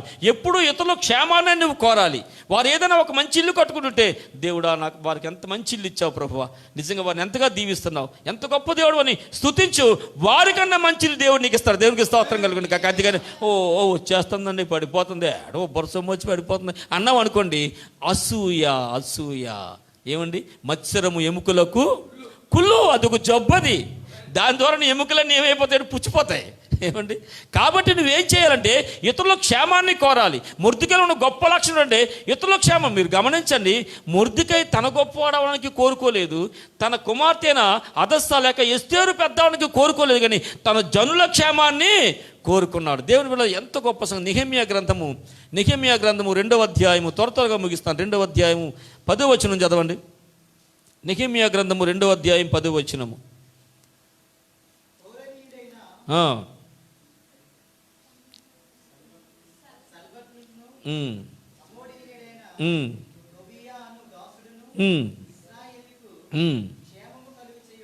ఇశ్రాయేలీయులకు క్షేమము కలుగు చేయు ఒకడు వచ్చినని బహుగా దుఃఖపడిన ఇశ్రాయేలీయులకు ఏం చేసేవాడట ఆయన? నెహెమ్యా ఎవరంటే, నెహెమ్యా ఎవరు? ఇశ్రాయేలీయులకు క్షేమము కలుగు చేసి మాట్లాడాలి మీరు. నెహెమ్యా ఎవరండి? ఇశ్రాయేలీయులకు క్షేమము, ఇశ్రాయేలులో క్షేమాన్ని కోరుకునేవాడు నెహెమ్యా. నెహెమ్యా ఏం అప్పటికి క్షేమం లేకుండా లేడు. అర్థహస్త రాజు పరిపాలనలో అతడు గిన్నె అందించేవాడునై ఉన్నాడు. గిన్నె అందించేది చాలా గొప్ప ఉద్యోగం అది. రాజుగారు ఏదైనా తాగాలంటే ముందు ఇతను తాగి అతనికి అందించాలి, అందులో ఏముందో లేదని. రాజుగారు ఏదైనా భుజించాలంటే ఇతను అది ముందు భుజించి ఇవ్వాలి. అది చిన్న ఉద్యోగం కాదు, క్షేమం లేనివాడేం కాదు ఆయన. ఈరోజు మనకు కానీ బట్టి అన్నం ఉంటే పక్కడు ఎలా పోయినా పర్వాలేదు, అది మంచి పద్ధతి కాదు విశ్వాసికి. నీ క్షేమమే కాదు, నీ ఇతరుల క్షేమాన్ని కూడా నీవు, అసలు నిన్ను కన్నా వారి క్షేమాన్ని ఎక్కువగా నిన్ను వలే నీ పొరుగు. ఇవన్నీ గుడ్ క్వాలిటీస్ అండి, దేవుని యొక్క లక్షణాలు ఇవి. ఇవి ఉంటేనే గొప్పవాడు అవుతావు నువ్వు. అర్థహస్త కాలంలో నెహెమ్యా ఎటువంటి వాడు? ఇశ్రాయేలీయులకు క్షేమము కలుగు చేయవాడు ఒకడు వచ్చినని బహుగా వారు దుఃఖించారు. ఎందుకంటే ఆ యొక్క అర్థహస్త కాలంలో ఒకడు వచ్చాడు, వచ్చి చెప్పాడు, అయ్యా యెరూషలేము పట్టణము కాలిపోయి ఉంది, గుమ్మాములు కాల్చివేయబడ్డాయి, ప్రాకారాలు కూల్చివేయబడ్డాయి, ప్రజలు చాలా భయబంతులతో ఉన్నారు, దిబ్బందుల్లో ఉన్నారు, కష్టాలు ఉన్నాయి. తన జనుల యొక్క క్షేమము లేదని తెలిసినప్పుడు ఈ యొక్క నెహెమ్యా విచారముతో కొన్ని దినాలు ఉపవాస ప్రార్థన చేశాడు. తన క్షేమం కోసం కాదు సుమా. సరే ఎవరిని ఏదో అవుతుంది లేరా, ఏదో ప్రస్తుతాన్ని మనకి ఏదో దేవుడు ఏదో పెట్టాడు, చక్కగా రాజుగారి దగ్గర గిన్నె అందించి ఏమో మరి కొద్ది మంచి కొడుకు రాజుగారు ఇంకా పెద్ద పోషణ ఇవ్వచ్చు, పర్వాలేదు, సరే వాళ్ళ గురించి ప్రార్థన చేద్దాం అనలేదు. ఏమండి, ప్రార్థించే పెదవుల కన్నా పనిచేసే చేతుల మీద ఎవరన్నారు? మదర్ తెరీసా గారు. ప్రార్థించే పెదవులు ఉండాలి. అంత మాత్రాన ప్రార్థన చేసి, ప్రభు ఆకలితో ఉన్నాను, నేను ఆకలితో అన్నం పెట్టు ప్రభు, అన్నం పెట్టు. ఓడేడతాడు అన్నం? నువ్వు పెట్టాలా? నువ్వు పెట్టవు. నీ ఇంట్లో పుష్టిగా ఉన్నా అడుగు ప్రార్థన మాత్రం చేస్తావు. అది కాదు, జనుల క్షేమాన్ని నువ్వు ఇచ్చావు. నీ క్షేమం ఎంతో అంతకు మించినటువంటి క్షేమాన్ని కోరుకోగలిగితే దేవుని యొక్క లక్షణం అది. దేవుని పిల్లరా, ఇశ్రాయేలీయులు ఒక పక్షాన క్షేమము చేసేవాడు ఒకడు వచ్చాడని బహుగా దుఃఖించారు ఆనాటి వాళ్ళు. ఎందుకంటే ప్రాకారాలు పాడైపోయాయి, పునాదులు కూల్చివేయబడ్డాయి, పట్టణములు కాల్చివేయబడ్డాయి. అయ్యో అని ఏడుస్తూ నెహెమ్యా బాధపడుతూ ఉంటే దేవుడు అర్థహస్త రాజు ద్వారా మాట్లాడి సమస్తాన్ని అనుగ్రహించి ప్రాకారాలు కట్టమని పంపించినప్పుడు ఇశ్రాయేలు క్షేమాన్ని కోరుకునేవాడు. తనకు అప్పటికి ఎంతో క్షేమం ఉంది, కానీ దేవుని బిడ్డరా నీవు క్షేమం. చాలామంది అవుతావు అనుకుంటా, మా ఉన్నామా, ఏదో దేవుడు మంచి ఇల్లు ఇచ్చాడు, తినడానికి 3 పూటల ఇబ్బంది లేదు, పిల్లలకి ఏ బాధ లేదు, నాకేం బాధ. అందరూ సెటిల్ అయిపోయారమ్మా, సెటిల్ అయిపోయారు. నువ్వు సెటిల్ అయిపోయావు కరెక్టే, నీ ఎదుటివాడి సంగతి ఏంటి, నీ పక్కవాడి సంగతి. నీ క్షేమం నువ్వు కోరుకోవడం అనేది దైవ లక్షణం కాదది. అసలు దేవుడు కూడా తన క్షేమాన్ని తను కోరుకున్నాడు. 2వ కొరింథీయులకు రాసిన పత్రిక 8వ అధ్యాయము, కొరింథీయులకు రాసిన 2వ పత్రిక 8వ అధ్యాయం 9వ వచనం చదవండి. మీరు మన ప్రభు అయిన యేసుక్రీస్తు కృపను ఎరుగుదురు కదా, ఆయన ధనవంతుడై ఏం తక్కువ ఆయనకి, ఏం తక్కువైన సకల ఐశ్వర్యాలకు విశ్వ సృష్టికర్త అయిన, విశ్వానికి చక్రవర్తి ఆయన. నీ దేవుని లక్షణం ఏమిటో చూడండి ఒకసారి. ఆయన ధనవంతుడై ఉండి మీరు తన దరిద్రత వలన ధనవంతులు కావాలని మీ నిమిత్తము, అది అవసరమైతే ఇతరుల క్షేమం నిమిత్తము నువ్వు దరిద్రమైనా పర్వాలేదు. దేవునికి స్తోత్రం కలుగును గాక. చెప్పండి గట్టి, నమ్మితే దేవుని స్తోత్రం చెప్పండి. అవసరమైతే నీవు దరిద్రుడైపోయి ఇతరులు ధనవంతులు చేయి, వారి క్షేమాన్ని కోరుకో. అది దైవ లక్షణం, అది నీ దేవుడు చేశాడు. అది ఆయన ధనవంతుడై ఉండి తన దారిద్రత వలన మనము ధనవంతులు కావాలని మన నిమిత్తము, అది నీ దేవుని యొక్క లక్షణం. మన క్షేమాన్ని కోరి ఆ దరిద్రతను కోరుకున్నాడు ఆయన, ఆ స్థితిని వదులుకున్నాడు ఆయన. కనుక దేవుని బిడ్డలారా, నీవు క్షేమంగా ఉన్నావు అని అనుకోవడం, ప్రభువా నన్ను నడిపిస్తున్నాను ఆయన, నాకు ఏ ఇబ్బంది లేకుండా, ఏ లోటు లేకుండా నన్ను నడిపిస్తున్నాను ఆయన అంటే మంచిదే. కానీ అదే సమయంలో క్షేమం లేని వారు చాలామంది ఉన్నారు. నీ ఇంటి ముందే కనబడుతూ ఉన్నారు ఆకలితో ఉన్నవాడు, నీ ఇంటి ముందే ఉన్నాడు వస్త్రహీనుడైన వాడు, నీ ఇంటి ముందే ఉన్నాడు దుఃఖాలతో అప్పుల్లో ఉన్నవాడు. సహాయం చేయవా? నిన్ను నీవే క్షేమంగా ఉంచుకోవడం దైవ లక్షణం కాదు. కానీ అలా అనుకుంటే నీకు నాకు రక్షణే లేదు. ఆయన క్షేమంగా ఉన్నాడు కదండి. కోటాను కోట్ల దేవదూతలతో నిత్యము పరిశుద్ధుడు పరిశుద్ధుడు పరిశుద్ధుడు. అందుకే అంటాడు ఆ ఫిలిప్పి 2:6 చదవాల్సిన కానీ ఆయన ఆ సింహాసనం నుంచి దిగి వచ్చేసాడు. అంతగా మనల్ని ప్రేమించాడు. ఆయనకేం తక్కువ. కానీ నీ క్షేమము కన్నా ఎక్కువగా ఇతరుల క్షేమాన్ని కోరితే నువ్వు వర్ధిల్లుతావు, నువ్వు పెద్దవాడు అవుతావు. మొర్దెకైలో ఉన్న రెండవ లక్ష్యం ఏంటంటే తన జనుల క్షేమాన్ని కోరుకున్నాడు. ఓర్వలేని తన వద్దు సుమా, అసూయ వద్దు సుమా. నీ పొరుగు వారికి ఏది ఉంటే సంతోషించు, ఆనందించు, అప్పుడు నీవు దీవించబడతావు. ఏమండి, ఈరోజు క్రైస్తవ బిడ్డలమైన మనము, దేవుని నామాన్ని ధరించిన మనము ఎదుటి మనిషి క్షేమాన్ని చూసి ఆనందించాలే కానీ ఏ పరిస్థితులను కూడా ఓర్వలేని తనము నీకు పనికిరాదు సుమా. నీ దేవుడు అటువంటి వాడు కాదు సుమా. నీ దేవుడు అటువంటి వాడు కాదు సుమా. నీ దేవుడు సమస్తము కలిగి ఉన్న మన నిమిత్తము దరిద్రుడైనటువంటి మహాదేవుడు అంటున్నాడు. తన జనుల క్షేమాన్ని మొర్దెకై కోరుకున్నాడు కనుకనే అంత స్థితికి ఏమండి ఎతకగలిగాడు. ఈ రోజున దేవుని బిడ్డలారా, నిజమే, మొదటగా నువ్వు సమాధానము కలిగి ఉండాలి. రెండవదిగా ఏమవ్వాలండి? క్షేమం అవ్వాలి. ఇంకా అక్కడే చూడండి, ఎస్తేరు గ్రంథములో 4వ అధ్యాయము, 16-17 వచనాలు చదవండి.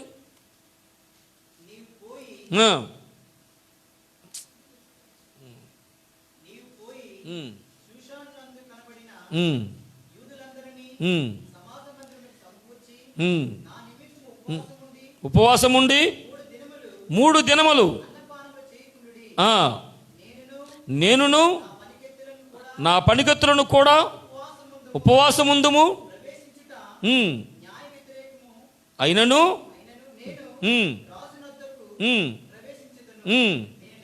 నేను నశించదని. ఎంత గొప్ప మాట అండి. ఎస్తేరు అంటుంది, అప్పటికొక ఆజ్ఞ బయలుదేరింది. హామాను రాజుని ప్రేరేపించి యూదులందరినీ కూడా 127 సంస్థానాల్లో ఉన్న యూదులందరినీ కూడా ఒకే దినాన సంహరించేటట్టు రాజాజ్ఞ పుట్టించాడు.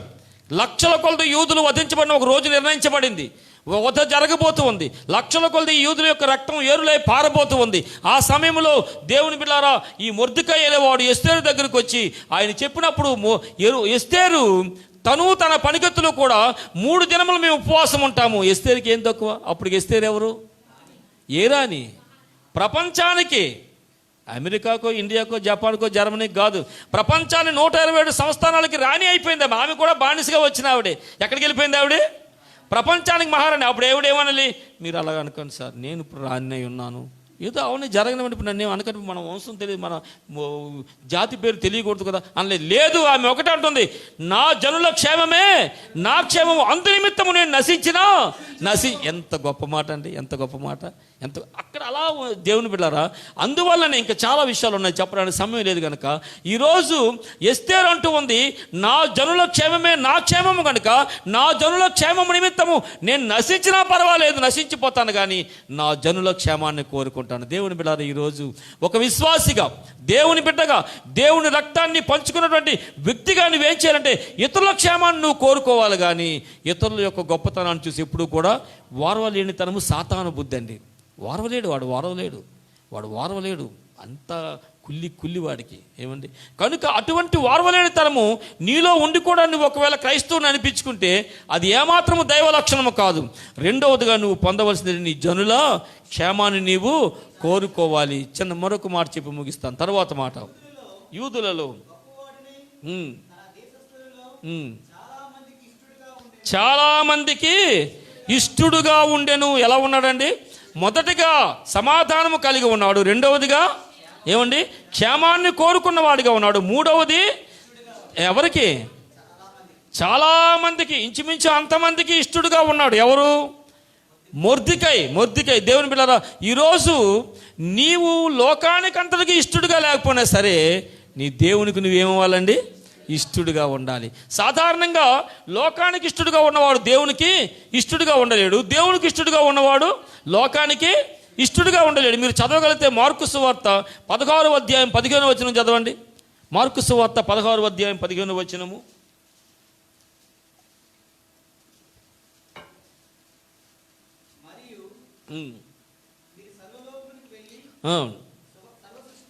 లోకాసు వార్త 16వ అధ్యాయం 15వ వచనం.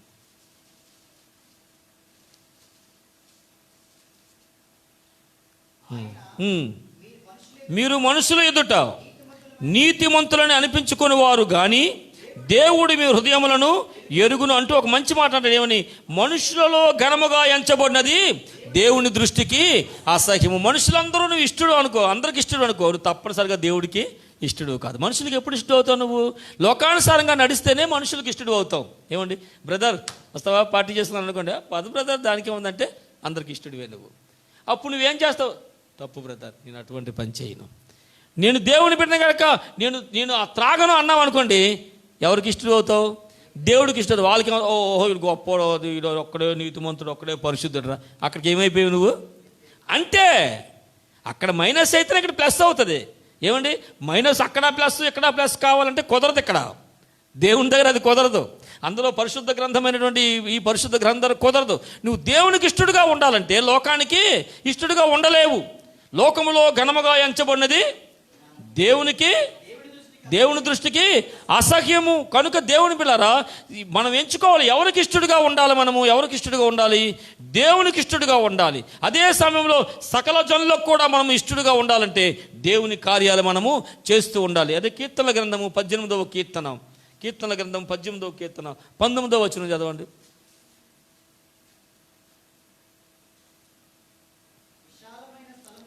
విశాలమైన స్థలమునకు ఆయన నన్ను తోడుకొని వచ్చెను, నేను ఆయనకు ఇష్టుడను గనుక ఆయన నన్ను తప్పించెను.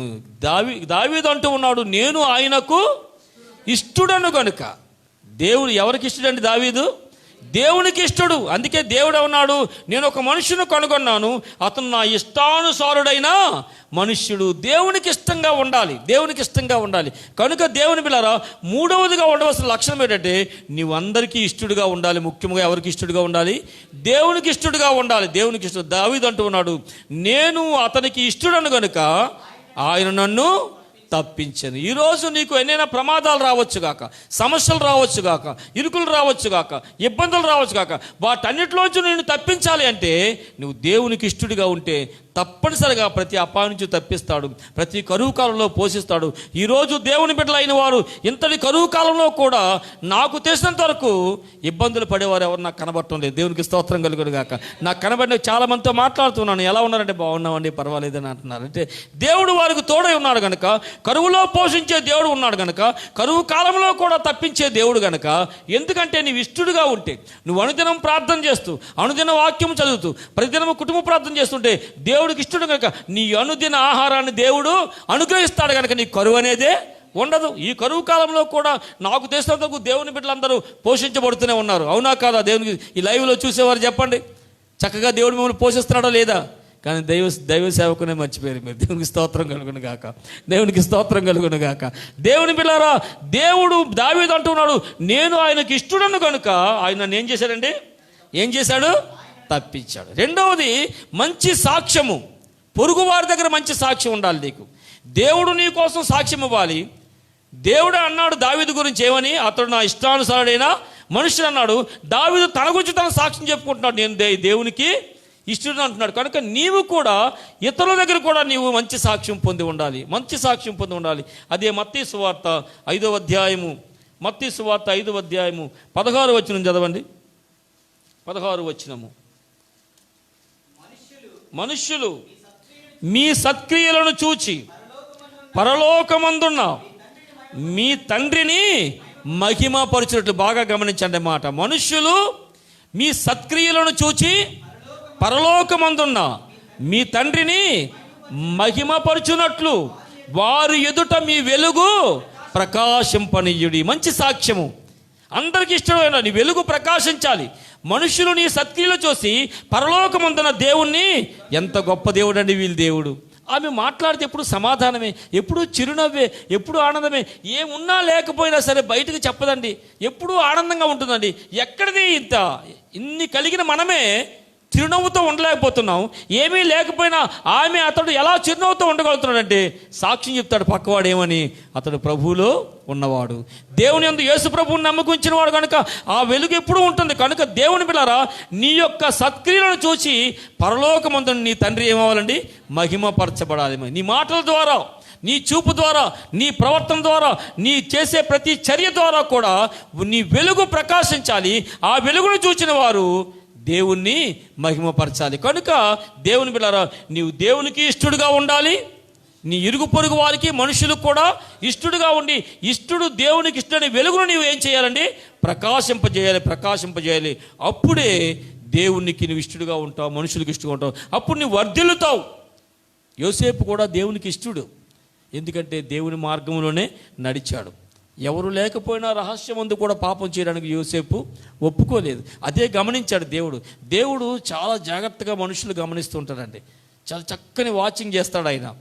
రహస్య ప్రదేశాల్లో ఉన్నప్పుడు నీ ప్రవర్తన ఎలా ఉంది, ఎవరు చూడలేదులే, ఇక్కడ పాపం చేసినా పర్వాలేదులే అనుకున్నప్పుడు నీ ప్రవర్తన ఎలా ఉంది, నువ్వు హృదయ అంతరంగాల్లో ఉన్నటువంటి పెద్దాన్ని పరిశీలించిన దేవుడు అప్పుడు కూడా నమ్మకంగా ఉండగలిగితే, అప్పుడు కూడా నీ వెలుగును ప్రకాశింప చేయగలిగితే తప్పనిసరిగా ఆ మొర్దెకై వలె నీవు కూడా దీవించబడతావు. మొర్దెకై దీవించబడడానికి మూడవ కారణం ఏంటంటే మనుషులందరికీ చదవాలి, అక్కడ చదవాలి, అక్కడ ఉండాలి. ఏమనుందండి అక్కడ? యూదులలో తన దేశస్థులలో చాలా మందికి ఇష్టడుగా నుండెను. నువ్వు దేవునికి ఇష్టడుగా ఉండాలి, మనుషులకు కూడా ఇష్టడుగా ఉండాలి. కనుక ఈ దినాన్న దేవుని బిడ్డలారా, ఒక బానిసగా వచ్చినవాడు తదుపరి రాజ సేవకుడుగా, రాజ గుమ్మము దగ్గర సేవకుడుగా ఉన్నవాడు, ఆ తదుపరి అంచెలంచెలుగా ఎదుగుతూ 127 సంవత్సరాల్లో కీర్తి ప్రతిష్టలు సంపాదించిన వాడు, చివరిగా ఆ దేశానికే ప్రధానమంత్రి అంటే ఇంచుమించు రాజుగా అవడానికి గల కారణం ఏమిటంటే ప్రథమంగా ఆయన సమాధానము కలిగి ఉన్నాడు, దేవునితో కలిగి ఉన్నాడు, మనుషులతో కలిగి ఉన్నాడు. రెండవది ఏంటంటే జనుల క్షేమాన్ని, తన క్షేమం పొందాడు, జనుల క్షేమాన్ని విచారించాడు. జనుల క్షేమం కొరకు కాకపోతే ఆ దినాన్ని అంత త్యాగం చేయాల్సిన అవసరం లేదు. కనుక దేవుని బిడ్డలారా, అతను జనుల క్షేమాన్ని కోరుకునేవాడు. మూడవదిగా ఏమండి, చాలామందికి అనగా ముఖ్యంగా దేవునికి, అసలు చాలామందికి నువ్వు ఇష్టడుగా ఉండాలంటే మొదటిగా ఎవరికి ఇష్టడుగా ఉండాలి? దేవునికి ఇష్టడుగా ఉంటేనే చాలామందికి ఇష్టడుగా ఉంటాం. మూడవదిగా అతను చాలామందికి, యూదుల్లో అనేక మందికి ఇష్టడుగా ఉన్నాడు కనుక ఆయన వర్ధిల్లుతూ వచ్చాడు. చివరిగా రోమీలకు రాసిన పత్రిక 14వ అధ్యాయము 15వ వచనము, 14వ అధ్యాయము 18వ వచనం చదవండి. రోమీలకు రాసిన పత్రిక 14వ అధ్యాయం చదువున ఏంటన్నా? ఈ విషయమందు క్రీస్తునకు దాసుడైన వాడు దేవునికి ఇష్టడును మనుషుల దృష్టికి యోగ్యుడునై ఉన్నాడు. ఈ విషయమందు క్రీస్తునకు దాసుడైన వాడు దేవునికి ఇష్టడును మనుషుల దృష్టికి యోగ్యుడై ఉన్నాడు. దేవునికి ఇష్టడుగా ఉంటే మనుషులకు ఆటోమేటిక్గా ఇష్టడు అవుతావు నువ్వు, పర్వాలేదు. కనుక ఈ పౌలు గారు అంటూ ఉన్నారు, ఈ విషయమందు దేవునికి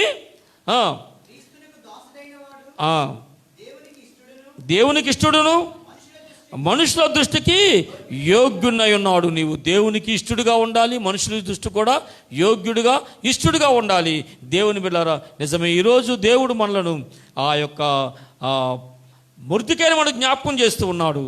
మొర్దెకై ఆ రీతిగా ఎదుగుతూ అంతటి గొప్ప స్థాయికి వెళ్ళడానికి గల కారణం ఏంటంటే మొర్దెకైలో ప్రభువుకు నచ్చిన మూడు విషయాలు ఏంటంటే, మొదటిగా సమాధానము ఉన్నవాడు, రెండవదిగా జనుల క్షేమాన్ని కోరేవాడు, మూడవదిగా దేవునికి ఇష్టడుగా, అందరికీ ఇష్టడుగా ఉన్నవాడు. ఒక్కసారి మనల్ని మనం పరీక్షించుకుందాం. ప్రప్రథమంగా నువ్వు సమాధానం కలిగి ఉన్నావా? దేవునితో సమాధానం కలిగి ఉన్నావా? సకల జనులతో సమాధానం కలిగి ఉండడానికి ప్రయత్నం చేస్తూ ఉన్నావా? సమాధానాన్ని వెంటాడుతూ ఉన్నావా? సమాధానం పరచడానికి కూడా నువ్వు ప్రయత్నిస్తూ ఉన్నావా? దేవుని బిడ్డలారా, నిజమే, నీ క్షేమమే నువ్వు చూసుకుంటూ ఉన్నావా? అందరి క్షేమం గురించి ఆలోచిస్తూ ఉన్నావా? మూడవదికి నువ్వు దేవునికి ఇష్టడుగా ఉన్నావా? అలాగే ప్రజలకు కూడా ఇష్టడుగా ఉన్నావా? ఈ మూడు ఉంటే నిన్నెవ్వరూ ఆపలేరు, ఏ ఇబ్బంది నీకు రాదు, ఎవరు నీ ఎదుట నిలువలేరు. ఆ బానిసగా వచ్చిన వ్యక్తి ఎదుగుతూ చివరికి అంత గొప్ప స్థితికి వెళ్ళడానికి గల కారణం ఏమిటంటే సమాధానము కలిగి ఉన్నాడు, జనుల క్షేమాన్ని యోచించాడు, మూడవదిగా దేవునికి ఇష్టడుగా, జనులకు ఇష్టడుగా ఉన్నాడు. అటువంటి వ్యక్తిని దేవుడు విడిచిపెట్టేవాడు కాదు. అందుకనే దేవుని బిడ్డలారా, అంతేకాదు చాలా గొప్ప స్థితికి తీసుకొని వెళ్ళాడు మొర్దెకైని.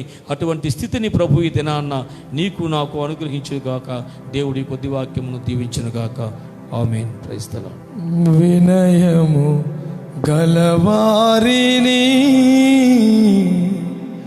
తగిన సమయములో హెచ్చించువాడవని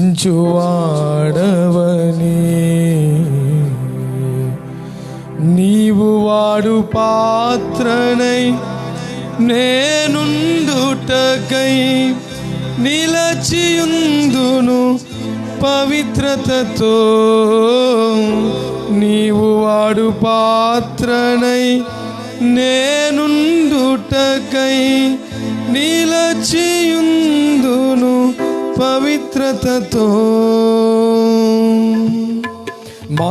మహాగణుడవు మహోన్నతుడవు పరిశుద్ధ స్థలములోనే నివసించువాడవు మహాగణుడవు మహోన్నతుడవు పరిశుద్ధ స్థలములోనే నివసించువాడవు దీన మనసు గల వారికే సమృద్ధిగా కృపను దయచేయువాడవని దీన మనసు గల వారికే సమృద్ధిగా కృపను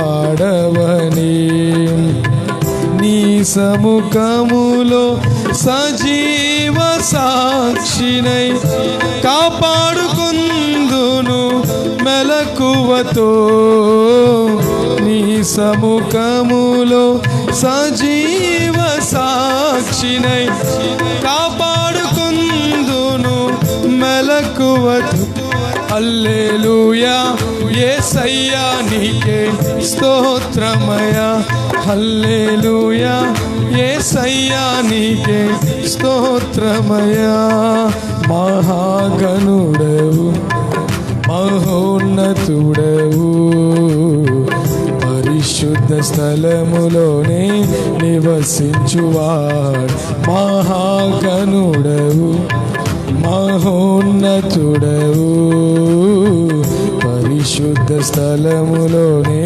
నివసించువాడవు వినయము గల వారిని తగిన సమయములో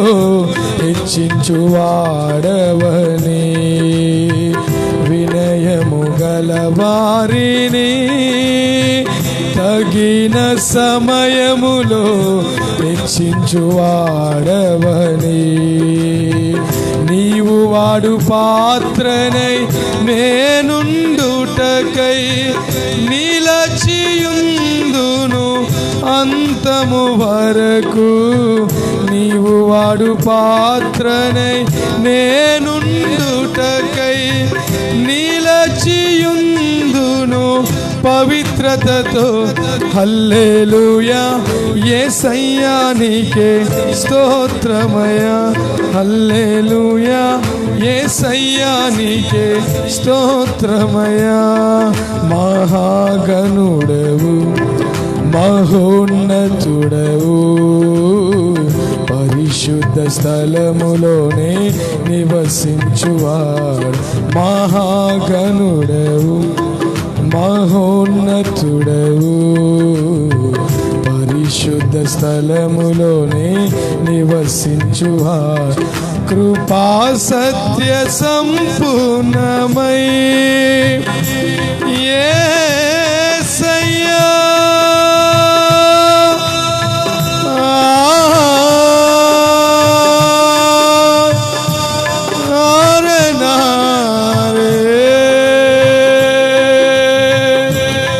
కృపా సత్య సంపూర్ణమై మా మధ్యలో నివసించుట న్యాయమా నన్ను పరిశుద్ధ పరచుట నీ ధర్మమా కృపా సత్య సంపూర్ణమై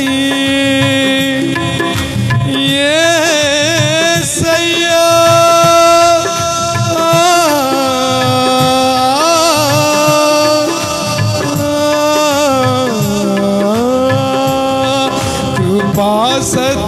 సంపూర్ణమై మా మధ్యలో నివసించుట న్యాయమా?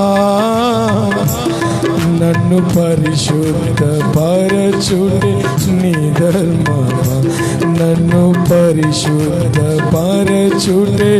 అవును, నీవు కృపా సత్య సంపూర్ణమైనప్పటికీ ఇదిగో మా కొరకు ఈ భూమికి వచ్చావు నాయన.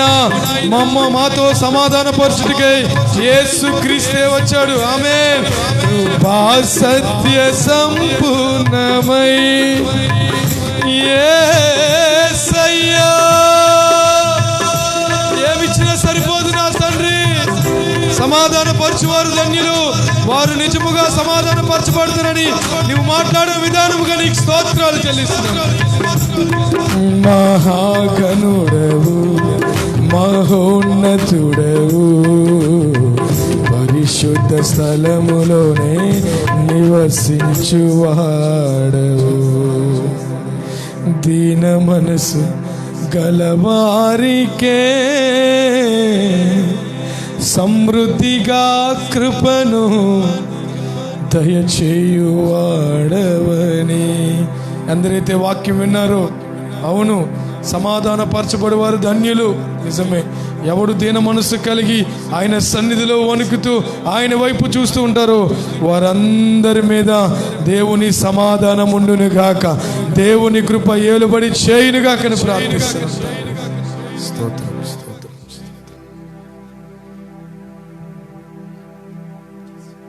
ప్రార్థన చేసుకుందాం. మహాగణుడు, మహోన్నతుడు, పరిశుద్ధ స్థలములను నివసించేవాడైన నా యేసయ్య, మరొకసారి ఉదయకాల సమయంలో నీ వాక్యాన్ని విన్నాం తండ్రి. నీకు స్తోత్రాలు చెల్లిస్తున్నాను. నీ మాట మమ్మల్ని బ్రతికిస్తుంది తండ్రి.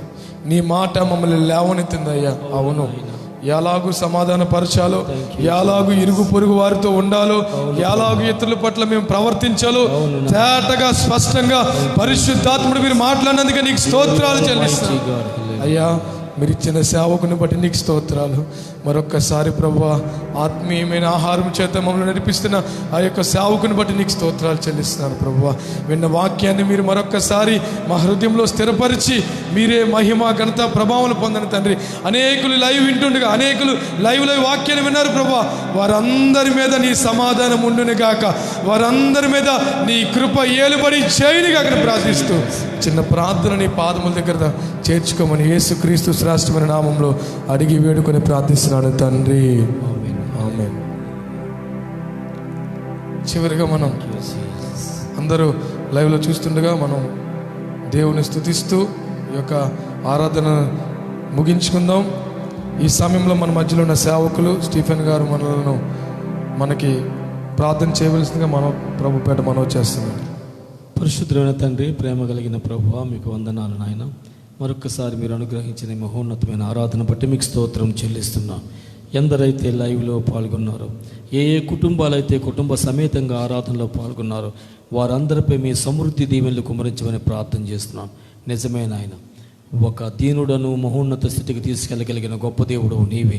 ఒక బానిసను తండ్రి నాయన ప్రపంచానికి ఇంచుమించు మహారాజుగా చేసిన మహాగణుడైన దేవుడు నాయన, ఎవరైనా సరే చేయగలిగిన సర్వశక్తిమంతుడినని ప్రభువా, ఈ దినాన్ని మీరు మాతో మాట్లాడినందుకు మీకు వందనాలు చెల్లిస్తున్నాం. మేము ప్రభువా సమాధానము కలిగి ఉండాలని, జనుల క్షేమాన్ని యోచించాలని, ఇష్టడుగా ఉండాలని ఈ దినాన్ని మీరు మాతో మాట్లాడిన విధానాన్ని బట్టి మీకు స్తోత్రం చెల్లిస్తున్నాను. అట్టి గొప్ప ఆశీర్వాదాలు మాకు దయచేయండి తండ్రి.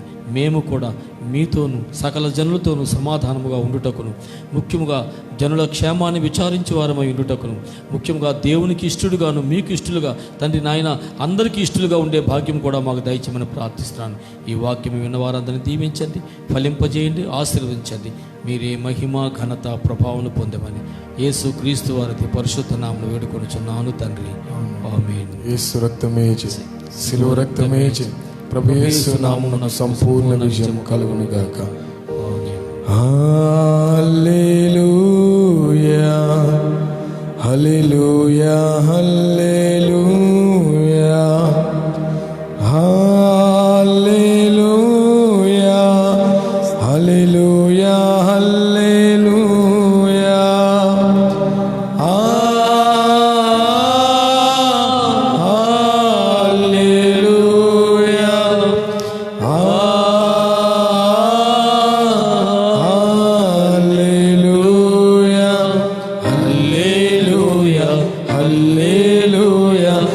హల్లెలూయా హల్లెలూయా ఆమేన్ ఆమేన్ హల్లెలూయా ఆమేన్ హల్లెలూయా ఆమేన్ హల్లెలూయా ఆమేన్ హల్లెలూయా ఆమేన్ హల్లెలూయా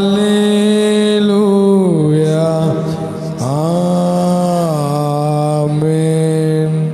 ఆశీర్వాదం. తొట్టిల్లకుండా మిమ్ములను కాపాడుటకును తన మహిమ ఎదుట నిర్దోషులుగాను పరిశుద్ధులుగాను నిలువబెట్టుటకును మన తండ్రి అయిన దేవుని ప్రేమయు కుమారుడైన యేసు క్రీస్తు వారి యొక్క కృపయు పరిశుద్ధాత్మ దేవుని యొక్క అన్యోన్య సన్నిధి సహవాసమును కూడి ఉన్న మనకును సకలలోక పరిశుద్ధులకును ఇప్పుడును ఎల్లప్పుడూ సదాకాలము తోడయుండి నడిపించునుగాక. ఆమేన్. బులో యేసుక్రీస్తు మహాదేవునికే, రాబోతున్న మెస్సయ్యకు మీ అందరికీ వందనాలు. దేవుని బిడ్డలారా, త్వరలో మందిరాలు ప్రారంభించబడ్డానికి మీ అందరూ ప్రార్థన చేయండి. ప్రభు మిమ్మల్ని బహుగా దీవించునుగాక. ఆమేన్.